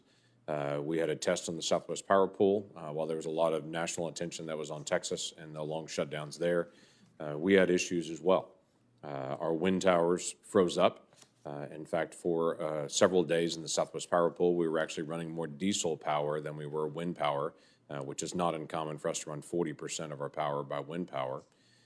We had a real pull on all of our solar panels. Obviously, they were covered in snow at the time, or very cloudy days. And so we had quite a challenge on just being able to maintain power when we were negative 14 degrees. Mm-hmm. So the issues about power and reliability and resilience matter to us because we want to make sure that we don't lose access to this. So while jobs matter, and those are extremely important, it matters to every single consumer, the cost of energy, the availability of energy, and the diversity of energy. So we are truly an all of the above state, as you and I have talked about before. We have more renewables in Oklahoma that we use in our power than New Mexico does. We are significant in our use of renewables and appreciate those. But we have some real challenges that we want to make sure that we pay attention to. So let me drill down on a few issues because of some of your past statements and want to get a few things just in conversation. The Osage Nation and the Osage Mineral Council, they have a lot of oil and gas development in their tribal areas. They've had a challenge. In fact, we asked them about it. They said they've had 7 years of devastation brought on by onerous BIA regulations restricting access on their oil and gas well records, and then the Fish and Wildlife coming in and adding environmental impact statements that were entirely new to them. It's a significant portion of the income for the tribe, and it's significant to the state as well. What would be your standards on oil and gas development, mineral development in tribal areas? Thank you for that question, Senator. And first, your comment about Oklahoma having more renewables than New Mexico. I don't know about Senator Heinrich, but that sounds like a challenge to me. So perhaps we can work on that. Senator, with respect to the pause on leases, I know that it's just on public lands, not on tribal lands. And so tribes should continue to move forward with their operations. Do you assume that the rules would be different for tribal lands as they would be on federal lands in the days ahead? Because as you make recommendations, you've made some pretty bold statements in the past saying no fracking, no pipelines. I mean, some of the statements you made in the past, you're going to make recommendations to the Biden team, and you've said several times you'll follow President Biden's direction, but obviously as Secretary of Interior, you're making recommendations to them sitting at the table as well. Would your recommendations be different for tribal land development than they would be for federal land development? Senator, I want to first assure you that if I'm confirmed as Secretary, that is a far different role than it is for, than a Congresswoman representing one small district in my state.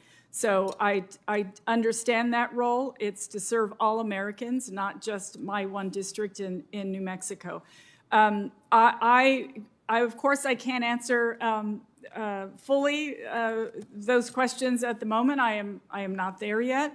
If I am confirmed as Secretary, I will absolutely take all these issues into consideration and of course, look forward to consulting with you. But would your recommendations be that there would be a unique difference between tribal management of their mineral rights and oil and gas development, fracking, all of those things, pipelines, than there would be on federal lands?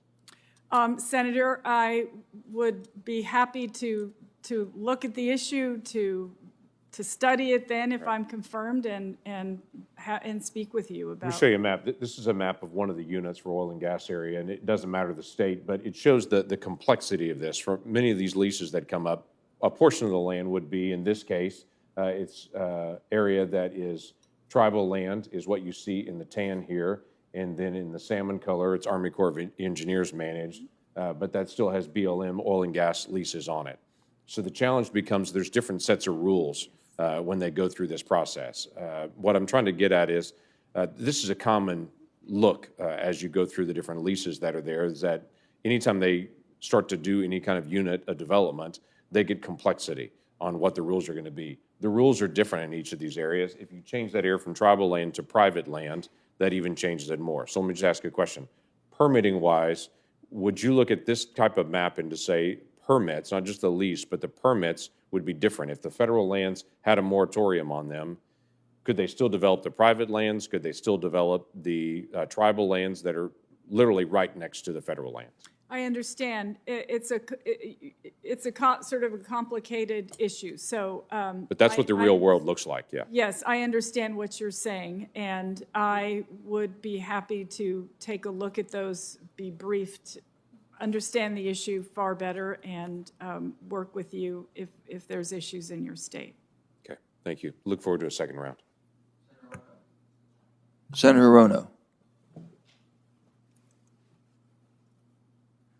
Senator, I think you're on mute. I think you're still on mute, Senator.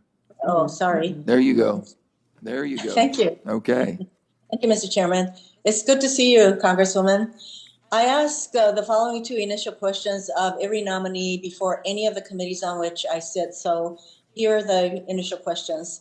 Since you became a legal adult, have you ever made unwanted requests for sexual favors or committed any verbal or physical harassment or assault of a sexual nature? No, Senator. Have you ever faced discipline or entered into a settlement related to this kind of conduct? No, ma'am. It was very nice to see my friend Don Young introduce you. And I've worked with him myself, and I know how committed he is, especially to the Indigenous people's programs. So I thank you for meeting with me a little while ago to discuss policy matters that are very important to me.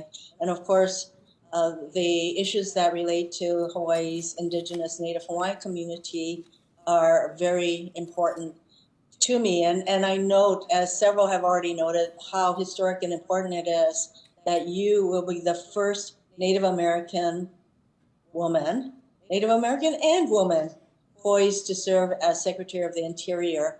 And to note that you are a 35th generation Pueblo, which means that your people were in our country long before the rest of us ever came here. So I think the significance of your background is not lost on any of us.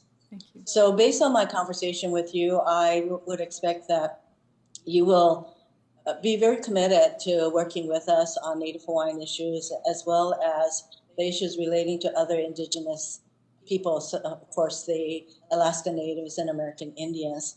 We also discussed the concern about invasive species in Hawaii's very unique environment. And in fact, Hawaii, I think, is the invasive species capital of the country.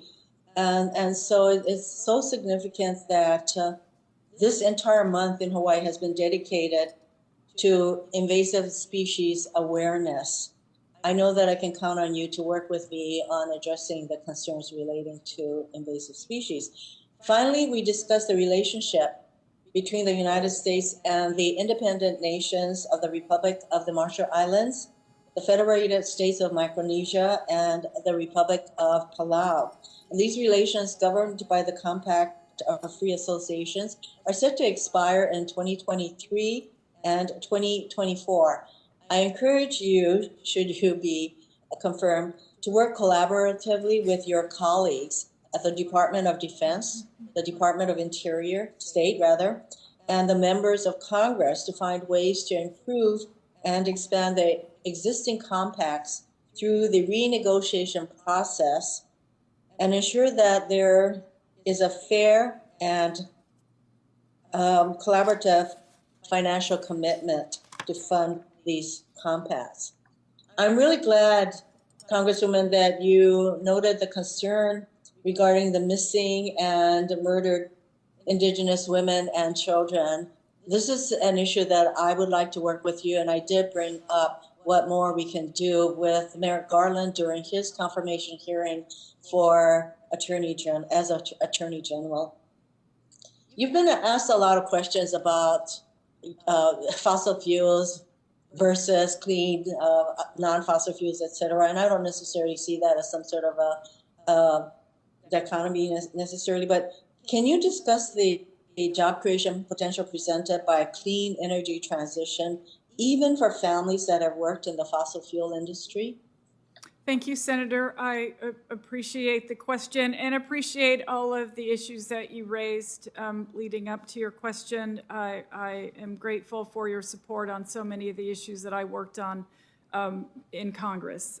And yes, well, President Biden is geared up to help create millions of jobs. And you've heard us talk about the Civilian Climate Corps. You've heard us talk about clean energy. I know that coming from a state in such as New Mexico, where we have over 300 days of sun per year and absolutely an abundance of wind, that those are all, there's many more places like that, and I think we can move our clean energy forward. Part of the reason why I feel very strongly about this coming from New Mexico as well is that if we have other streams of revenue that we can move forward to fund our schools, we don't suffer the booms and the busts that we've experienced in New Mexico as well. So,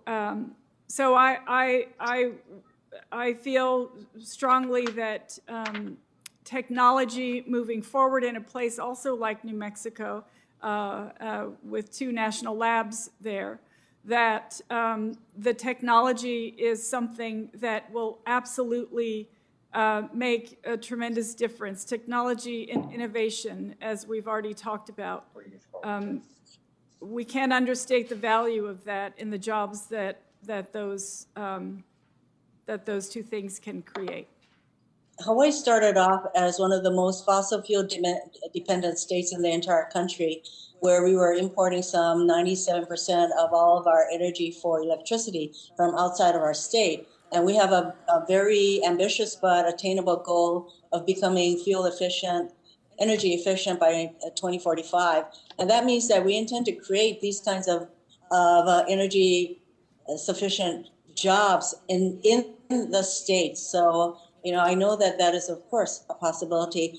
I also wanted to give you an opportunity once again to emphasize the importance of working in a bipartisan manner, which you do very well, but maybe you can explain why you have, you hold the record for probably introducing more bipartisan bills than your colleagues.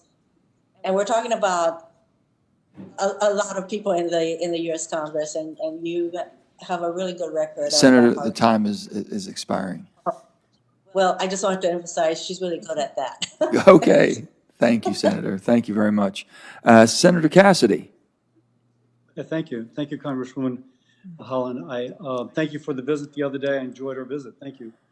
If I ask you questions that others have, I apologize. I'm right now, believe it or not, monitoring 3 separate committee hearings. I apologize. You spoke movingly of your personal history. And Senator, I'm so sorry. I can't hear you very well. Senator, speak up just a little bit if you can, or turn your volume up, please. Okay, I'm not sure. Okay, how about That's now? better, much better, much Put my better. mug right next to the thing. You're up close and personal right now. Yeah. If you could, restart my 5 minutes, please, Mr. Chairman. Yes, absolutely. Restart your 5. Congresswoman Haaland, thank you. I enjoyed our visit. Your personal story is compelling, And one thing we spoke of are those families such as yours, and frankly, such as mine growing up, whose parents were able to have a better living because of something. In Louisiana, many of those better livings are related to oil and gas industry, pipelines, et cetera. And we understand that if there's kind of a campaign against them, there's many families which will have a less bright future. So with that said, let me first ask, do you agree with President Biden's executive order to stop the Keystone XL pipeline, knowing that 11,000 current or future jobs are eliminated because of it? Senator, thank you so much for the question. And of course, I know that the Keystone has been, it's been an issue. Both sides very passionate on both sides.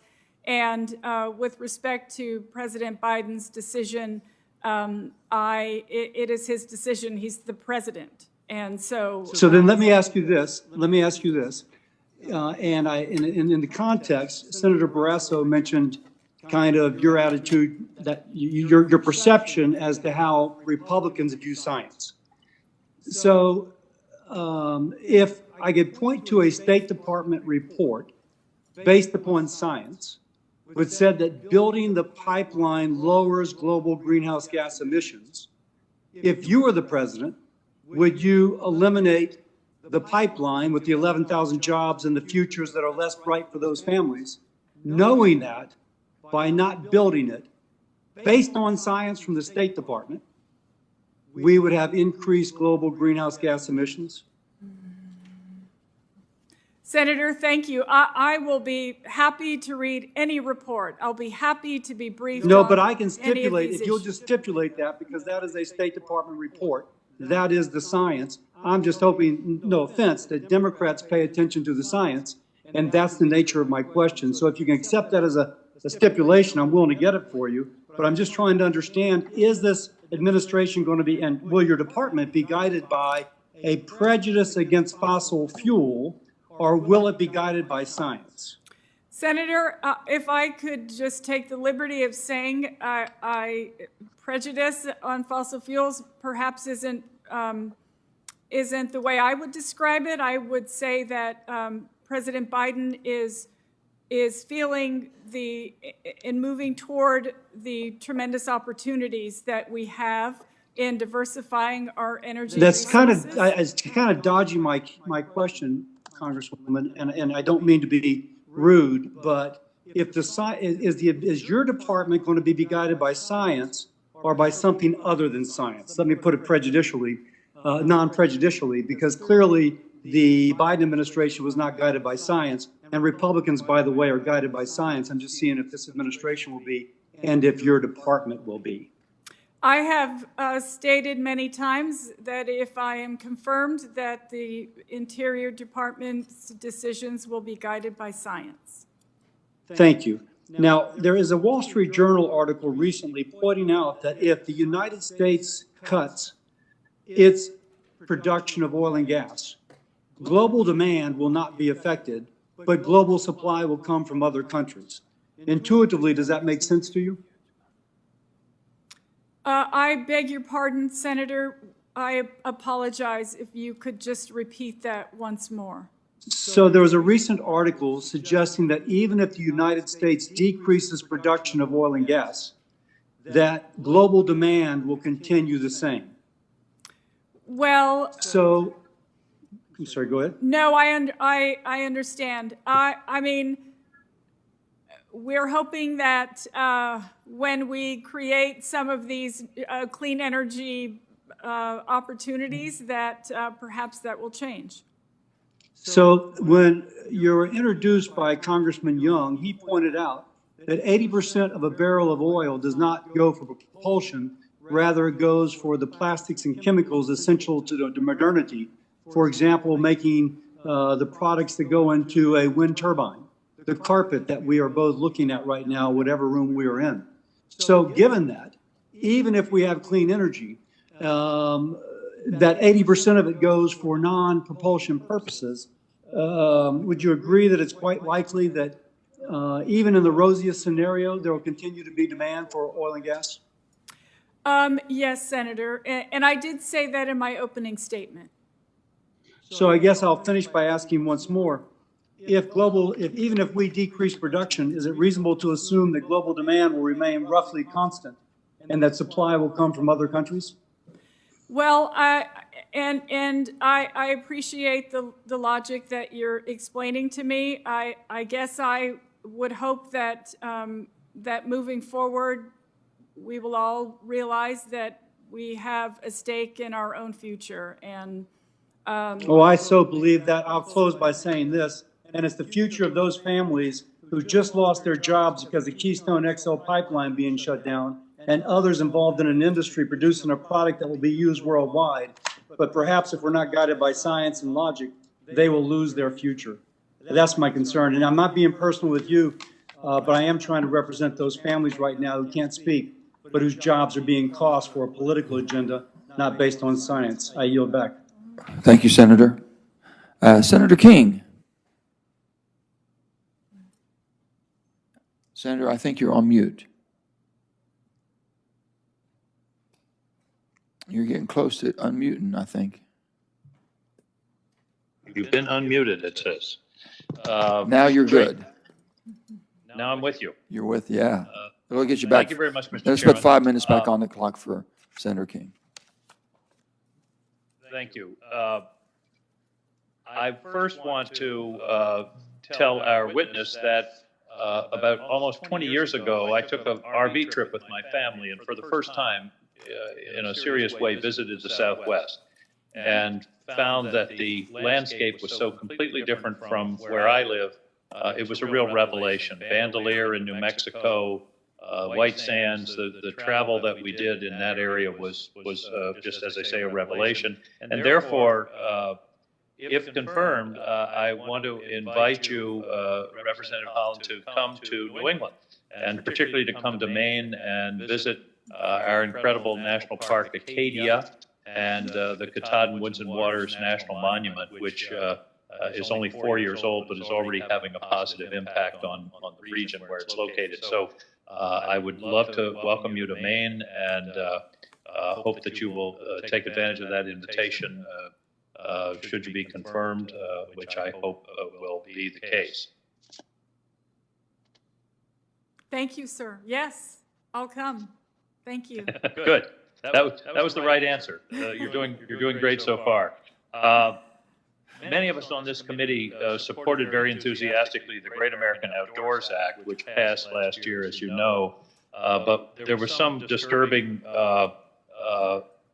interpretations and execution of that law at the very end of the previous administration. I hope that you will review the law. I know that you supported it in the House.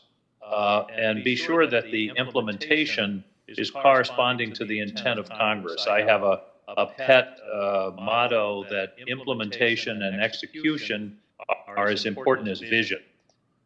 So I hope you'll commit to working with us to be sure that the Great American Outdoors Act is implemented in the way that was intended by Congress to maximize the benefits to the American people. I absolutely would, Senator. One of the issues that's of interest in New England and in Maine is offshore wind. It has enormous potential, energy potential. There's an experimental project underway now in Maine called Aquaventa, sponsored by our University of Maine.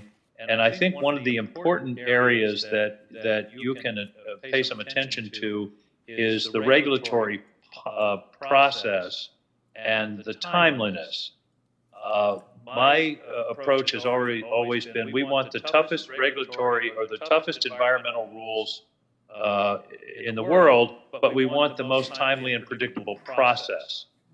So I hope that's something that you can take a look at, because this is an important potential energy source. It could really be a huge change for this country. And we just don't want, I'm all for protecting the environment, protecting the fisheries, protecting the impact on fisheries, but I don't want the process itself to be a barrier to this important development. I understand, Senator, and I would look forward to working with you on any of those issues. Final question is on the issue, which I think is the low-hanging fruit of climate change, and that is methane. As you know, there were some serious methane capture regulations passed 5 or 6 years ago. They were essentially repealed by the prior administration. I hope that certainly on public lands, you will look to reintroducing those regulations, which are not terribly costly, at least that's my understanding, but will be enormously beneficial in terms of the elimination of greenhouse gases. As you know, methane is 80 times as dangerous as CO2. So anything we can do on eliminating methane releases into the atmosphere is critically important. Will you commit to reviewing those regulations about methane release in terms of drilling on public lands? Yes, Senator. And I understand, and I completely understand and appreciate you caring about this issue. We should be breathing clean air. Well, I appreciate your testimony here today and your responsiveness. And I guess the final question would be, do you commit to appearing before and cooperating with this committee as we try to exercise our oversight role and really want to be partners with you in the important role of the Department of the Interior? Absolutely, Senator. Good. Thank you very much. I look forward to supporting your nomination. Thank you, sir. Thank you, Mr. Chairman. And now we have Senator Hoeven.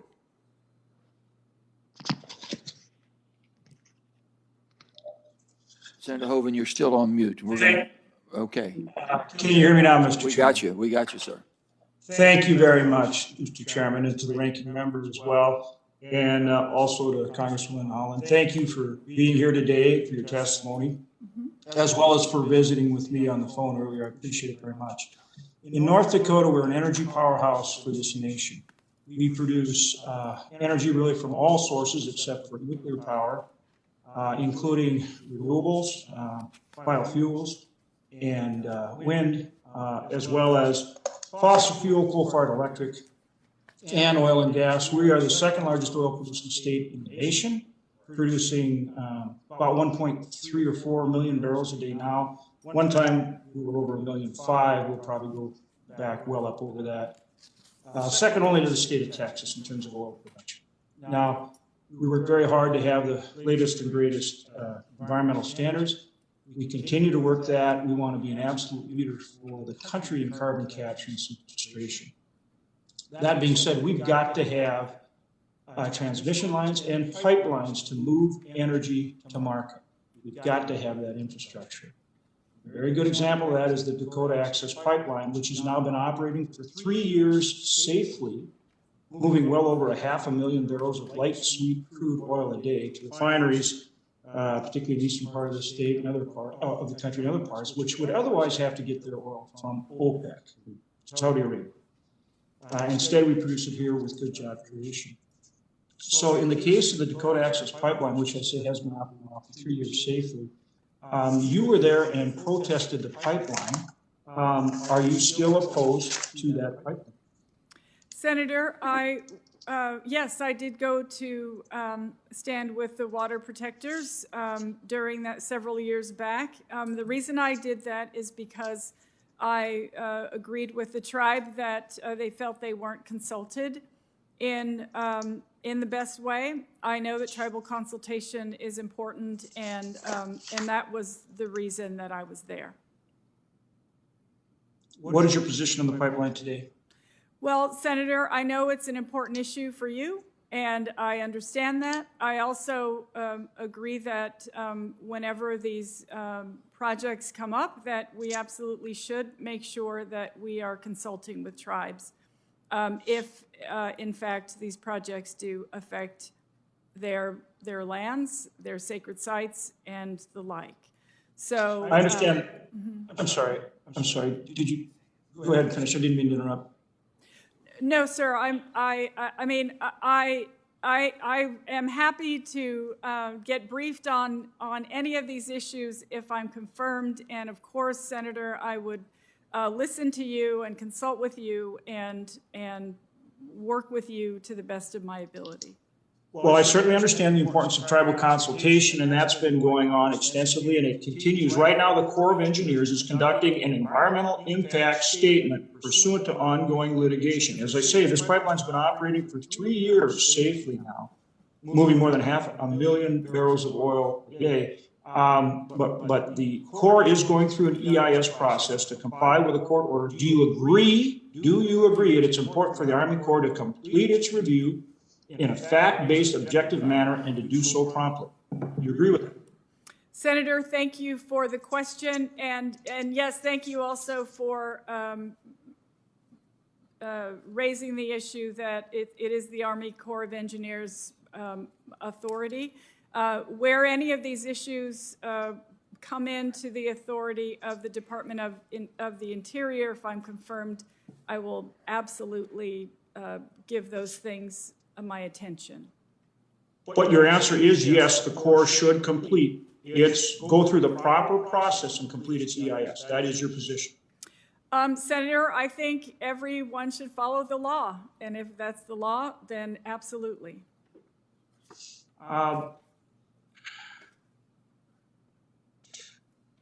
Given your history being at the protest, are you willing to commit to recuse yourself from the matters that come before Interior related to the Dakota Access Pipeline in order to avoid any conflict of interest? Senator, it's my understanding that there are attorneys at the Department of the Interior, and also ethics folks. If I am confirmed, of course, I will heed the advice of those attorneys and the ethics office for any issues where there might be any of those conflicts. All right. Again, thank you for visiting with me earlier and for your time before the committee. Senator, thank you also for working with us on the House side to get some important legislation passed. And I know I'm just a little bit over, but I would also mention to you that the 3 affiliated tribes of North Dakota produces, just on their reservation alone, if they were a state all by themselves, they'd be about the 9th or 10th largest oil-producing state in the nation. And so they produce an incredible amount of energy for this nation, which brings incredible benefit to the 3 affiliated tribes, Mandan, Hidatsa, and Arikara. And their oil goes through that pipeline. Do you have any thoughts on that? Incredibly important for that tribe. Senator, it's my understanding that if you're, with respect to the leases that we've been talking about, the pause on the leases don't affect tribal lands, just the... Right, but I'm talking about the ability to access Dakota Access Pipeline. That's how they move their product from the reservation. Thank you so much, Senator, and I look forward to absolutely working on these issues if I'm confirmed and bringing you into the conversation as much as possible. Thank you. Thank you, Senator. Before I go to Senator Cortez Masto, I want to, for the committee's sake, we're going to have 2 votes here at 11:30, and what we're going to do is try to get through our first round. We're going to come back tomorrow at 10 o'clock for our second round. Congressman, would that be okay with you? Can you come back at 10 o'clock tomorrow? Senator, I will do whatever you tell me to. Well, I'm respectfully asking if you could be here. It would be much appreciated at 10 o'clock. So that'll be our second round. So everyone can kind of hold on that, if you will. And with that, we'll go try to conclude our first rounds. We've got about 3 more or 4 more senators. Cortez Masto, Senator Cortez Masto from Nevada.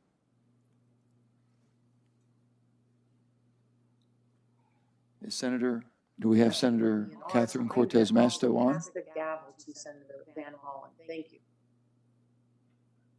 Thank you, Senator Cortez Masto. And Hold on 1 second now. We're not getting. Chairman, thank you for your service. Hello. Do we have Senator Cortez Masto?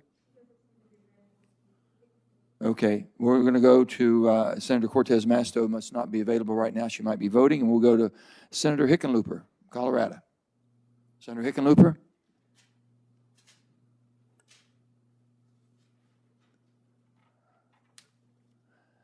If Senator Hickenlooper is not available, then we're going to go to Senator Hyde-Smith.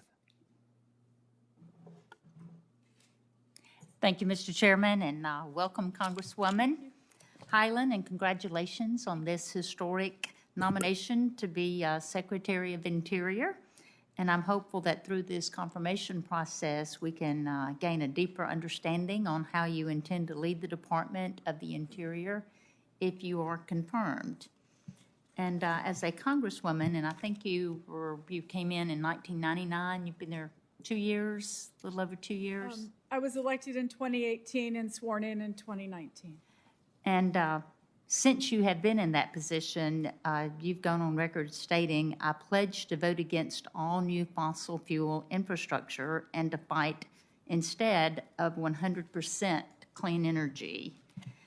And Mississippi, of course, that's on the outside of my door that says Senator Hyde-Smith. It has Mississippi under there, the state that I represent alone has a substantial energy infrastructure which provides thousands of jobs and hundreds of millions in economic output through the production of fossil fuels in our ports, our refineries, our processing plants, and many facilities in the great state that I represent.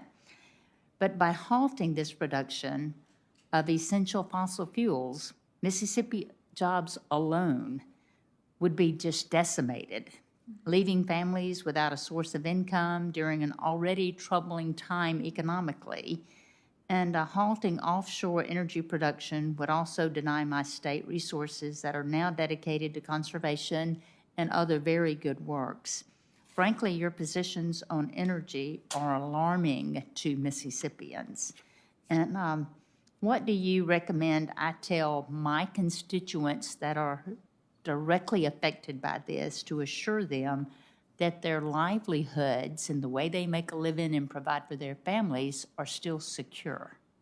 Senator, thank you so much for the question. And first of all, it might bear repeating that I was the most bipartisan freshman in my first term in Congress. That's because I came here to get work done. And I realized that serving as a cabinet secretary is far different from being a member of Congress, where I'm representing one district. It's representing every single American. And I recognize that there is a difference in those two roles. And I want you to know that cabinet secretaries, the administration is a co-equal branch of our government, just as Congress is. And so it's important that we're able to work together. And I can just promise you that I will listen to you. I will take into consideration your issues and how you want to present them, and certainly will look forward to many more conversations about your state and how we can ensure the people of your state have what they need to move forward. So you don't have any specifics on what I can report back to them of how their livelihoods are still secure with your leadership? Senator, I would just like to also reiterate perhaps that President Biden has just put a pause on new leases, not valid existing leases. And I don't know when that review will be finished. It is a review the administration wants to do on the federal fossil fuel program. And of course, I know that the valid existing leases will move forward. There's thousands of those currently, and I believe the department is still moving permits through. So I feel like in the short term that hopefully their jobs have not been affected. Okay, and for the future, I want to discuss the future of offshore oil and gas leasing in the Gulf of Mexico. A 2020 analysis concluded that banning federal leasing would result in nearly 14,000 Mississippi jobs lost in a very small state. We're less than 3 million. In the first 12 to 24 months, a decrease in offshore oil production by 44% and natural gas by 68% by 2030, increased dependency on imports by nearly 2 million barrels per day, and a potential loss of 32 million in our state revenue. And how do you foresee the future of offshore leasing when the Gulf of Mexico is vital to our nation's energy security by providing approximately 20% of America's oil and natural gas production? With your leadership in the future, if these things do come into pass? Senator, as I mentioned, of course, it's just a pause. It's not a ban. It's my understanding that there are approximately 7,700 unused approved permits to drill currently that have not been put into use. And so there is a long way to go before, in order to make use of all the permits that are actually out there and ready to be used. Thank you, and I have further questions at the appropriate time, Mr. Chairman. Thanks, Senator. And Senator Cortez Masto from Nevada. I think she's with us now.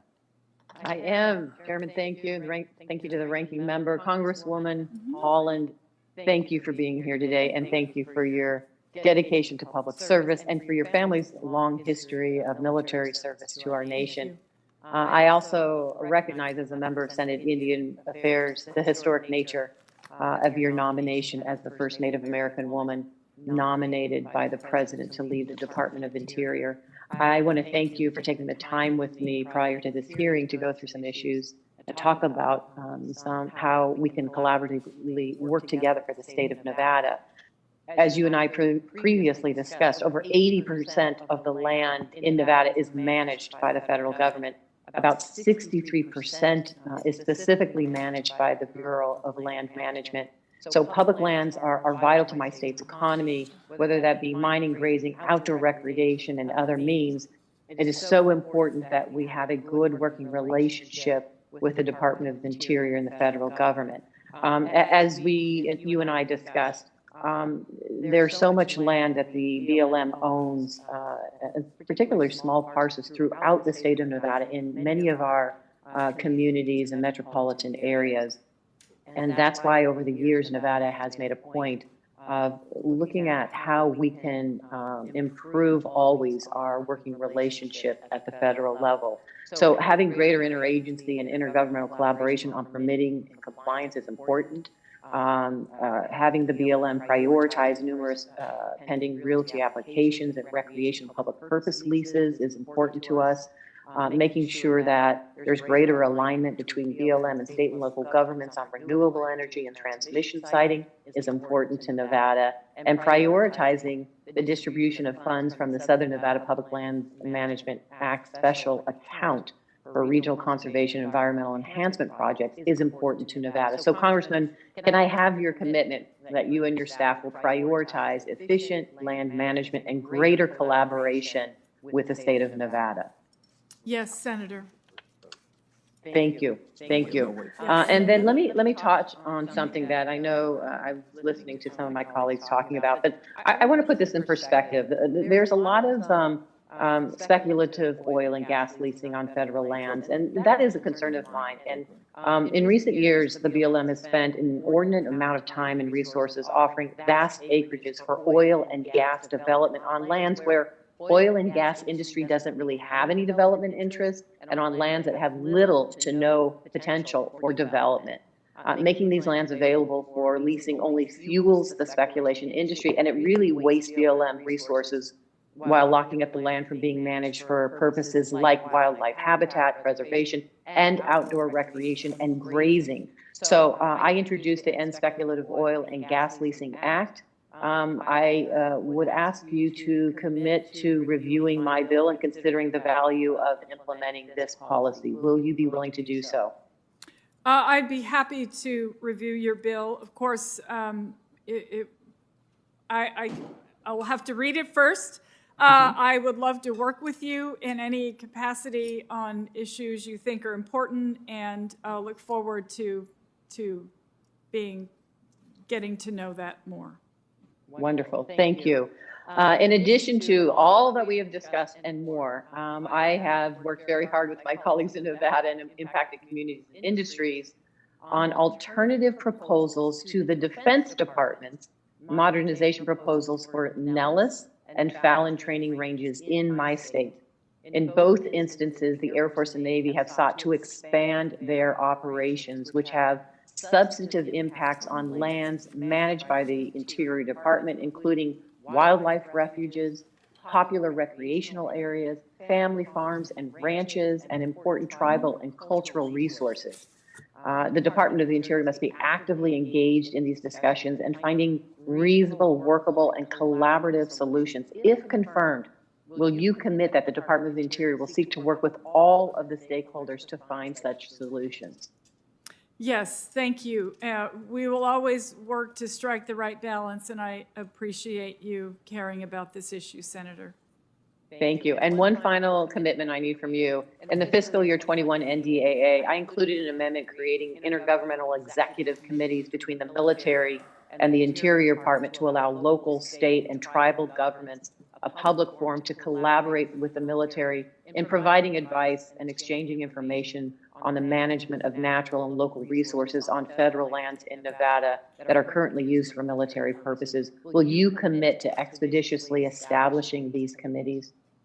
Senator, I love collaboration. I think that's a way we can make sure that things are moving forward, and I appreciate you caring so much about that, and I look forward to working with you on it. Thank you. Thank you, you again for your willingness to serve. Thank you, Senator. We have two more senators, then we'll adjourn. We have Senator Marshall at this time, and then we'll have Senator Hickenlooper finishing up. Then we'll come back to Mark 10, but we'll adjourn after these two. Thank you. Senator Marshall.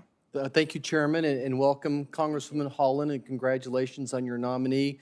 Thank you to the Chairman and the Ranking Member for giving me the opportunity. This is a dream come true for a little kid from Kansas to be on this particular committee. You know, I think about growing up and why I'm on this committee is I want to leave it better than we found it. As a Boy Scout, that's what we were taught. And just looking forward to the days ahead of us that I can share with my grandchildren the national parks that I visited and continuing this fishing and hunting across this great country, how we can continue to improve our environment but also have affordable energy. You know, where's that compromise to get both of those? That those are our goals, and that this affordable energy is very important to the prosperity and my grandchildren's future, just like it is the opportunity to visit these national parks. And of course, you know, finally, I think about energy and national security and how important those two issues are, and where they're combining, and the importance to my children and grandchildren, why this committee is so important and your nomination is so important to me. Had the pleasure of serving on the Science Space Technology Committee in the House, and one thing we were taught was that this country is at a 25-year low for carbon production. 25-year low, incredible. That our carbon production is down 14% over the last decade. How would you explain that? How has this country got to this decreased carbon production through your eyes? What has been the success? Well, we heard Senator Lankford talk about Oklahoma having more renewable energy than they essentially get credit for, and I think that a lot of states individually have worked hard. We have an Energy Transition Act in New Mexico that was passed by our state legislature, and I think everybody's working on the issue. I think climate change is something that folks are realizing. You know, it's an all hands on deck effort, and so I really appreciate your optimism, Senator. Thank you. You bet. And I would just throw out that I think American innovations had a lot to do with it. Absolutely. Coal plants, burning plants are 99% cleaner than when I was growing up. The oil processing, our refineries. I grew up with 2 oil refineries surrounding my city. And just the air and the waters of Kansas are cleaner today than when I was growing up. I want to just briefly talk about prescribed burning and invasive species. Prescribed burning and grazing. Invasive species I've dealt with commonly on my own land would be the salt cedar and the red cedar. And generally, do you feel in favor of using prescribed burns and grazing opportunities to control invasive species? Senator, I'm glad you mentioned invasive species. It's happened on Laguna with the salt cedar, right? It just took over immediately, and there was an effort to try to eradicate the salt cedar on the banks of the Rio San Jose. So I understand how fast those things grow, and I look forward to working with you to find ways to remedy those situations. Actually, this 5 minutes goes by really quickly here, but lastly, I just want to talk about national parks for a second. One of my wife's bucket lists is to go to every national park in the country, and in our bedroom, she's got a little plaque, and each one of those she's checked off. And 2 years ago, we got to go to the Badlands and to Mount Rushmore. And when I think of national parks, I think about the 4th of July, my favorite holiday of the year. And just seeing Mount Rushmore and all its grandeur was something I'll never forget. And Governor Noem reached out to me last night, and she and her delegation want to invite you and President Biden back to Mount Rushmore for a 4th of July celebration. I hope you all can continue that tradition. I think it's great for America to celebrate our independence, and what a great place to do that. And again, I think about national parks. I think about Teddy Roosevelt, perhaps America's greatest conservationist. Thank you, Senator. If the pandemic is over and we're able to travel, I've never been to Mount Rushmore, and so I appreciate that. I would also suggest that your wife get a national park passport. Oh, we've got them. We've got them. You've got that Oh, too, you and betcha we do. You can put the stamps in. It's one of the best deals in America to buy a year-long passport and go to all these national parks. It's an incredible country we live in. Thank you, and I yield back. Thanks, Senator. And finally, Senator Hickenlooper. Thank you, Chair and Secretary Designee Haaland. Very nice to see you again, and appreciate you're taking the time with us with the committee today. Like New Mexico, Colorado has a very strong conservation community, a vigorous outdoor recreation community. One of the things I'm very interested in, I'm a co-sponsor of Senator Bennett's bill, the Colorado Outdoor Recreation and Economy Act, CORE, which would protect over 400,000 acres of public lands in Colorado, including new designations for Forest Service land. The bill enjoys broad support, bipartisan, of local elected officials, business owners, recreationalists, conservationists. I think communities across our state have been working 10 years on this bill as a historic effort to protect public lands. And the CORE Act is key to helping ensure that Coloradans inherit both a thriving outdoor recreation economy and pristine outdoor spaces, as you've already had or already have been discussing this morning. I know you are as committed to outdoor recreation and public lands as I am. I was impressed that you have been to so many of the public lands and are such an active outdoor recreationist. In regards to the CORE Act, the previous administration opposed the bill last Congress based on testimony that misrepresented the facts on the ground in Colorado. While they said it would reduce areas open to motorized recreation, the bill in fact does not close any existing roads, jeep trails, off-highway vehicle trails, or motorcycle trails. And I would ask that you commit to doing a full review of the agency's stance on the CORE Act to ensure that it reflects and is informed by an accurate understanding of the facts of Colorado. Senator, I was a conferee on the NDAA last year, and I was disappointed that the CORE Act wasn't included after all. I know I can speak for myself, but I also know that President Biden supports a strong outdoor economy for our entire country, and I understand that the administration also endorses the bill. Great. So, yes. Well, thank you. I also, like New Mexico, Colorado has, in addition to that conservation community and outdoor recreation community, an important oil and gas industry. And the developmental order stated that existing operations would not be impacted by the delegation of authority. And yet many ancillary aspects from, sundry permits, right-of-ways over BLM land, which are essential to those existing operations, would require approval from a small number of individuals, which sometimes can create time delays and new risks. And I've heard concerns from tribal groups from operators that, then despite promises that the moratorium won't impact existing leases, that the constrained permitting process for the existing leases might become permanent.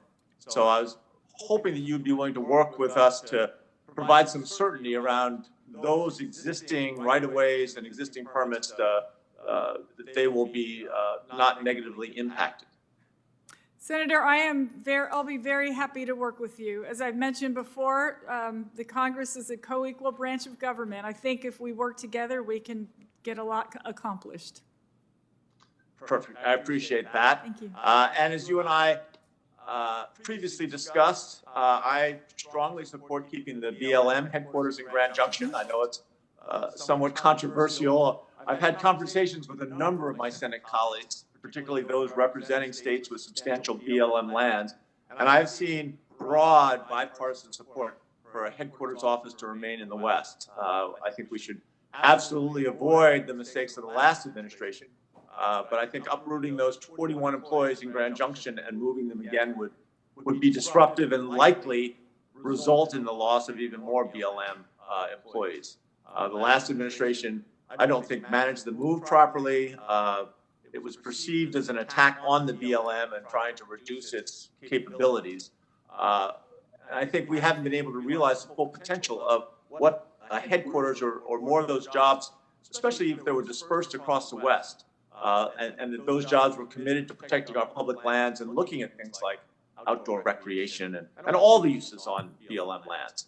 So I hope there's a path forward where we can find a solution that restores a fully functioning agency while allowing the BLM staff to work close to the lands they manage.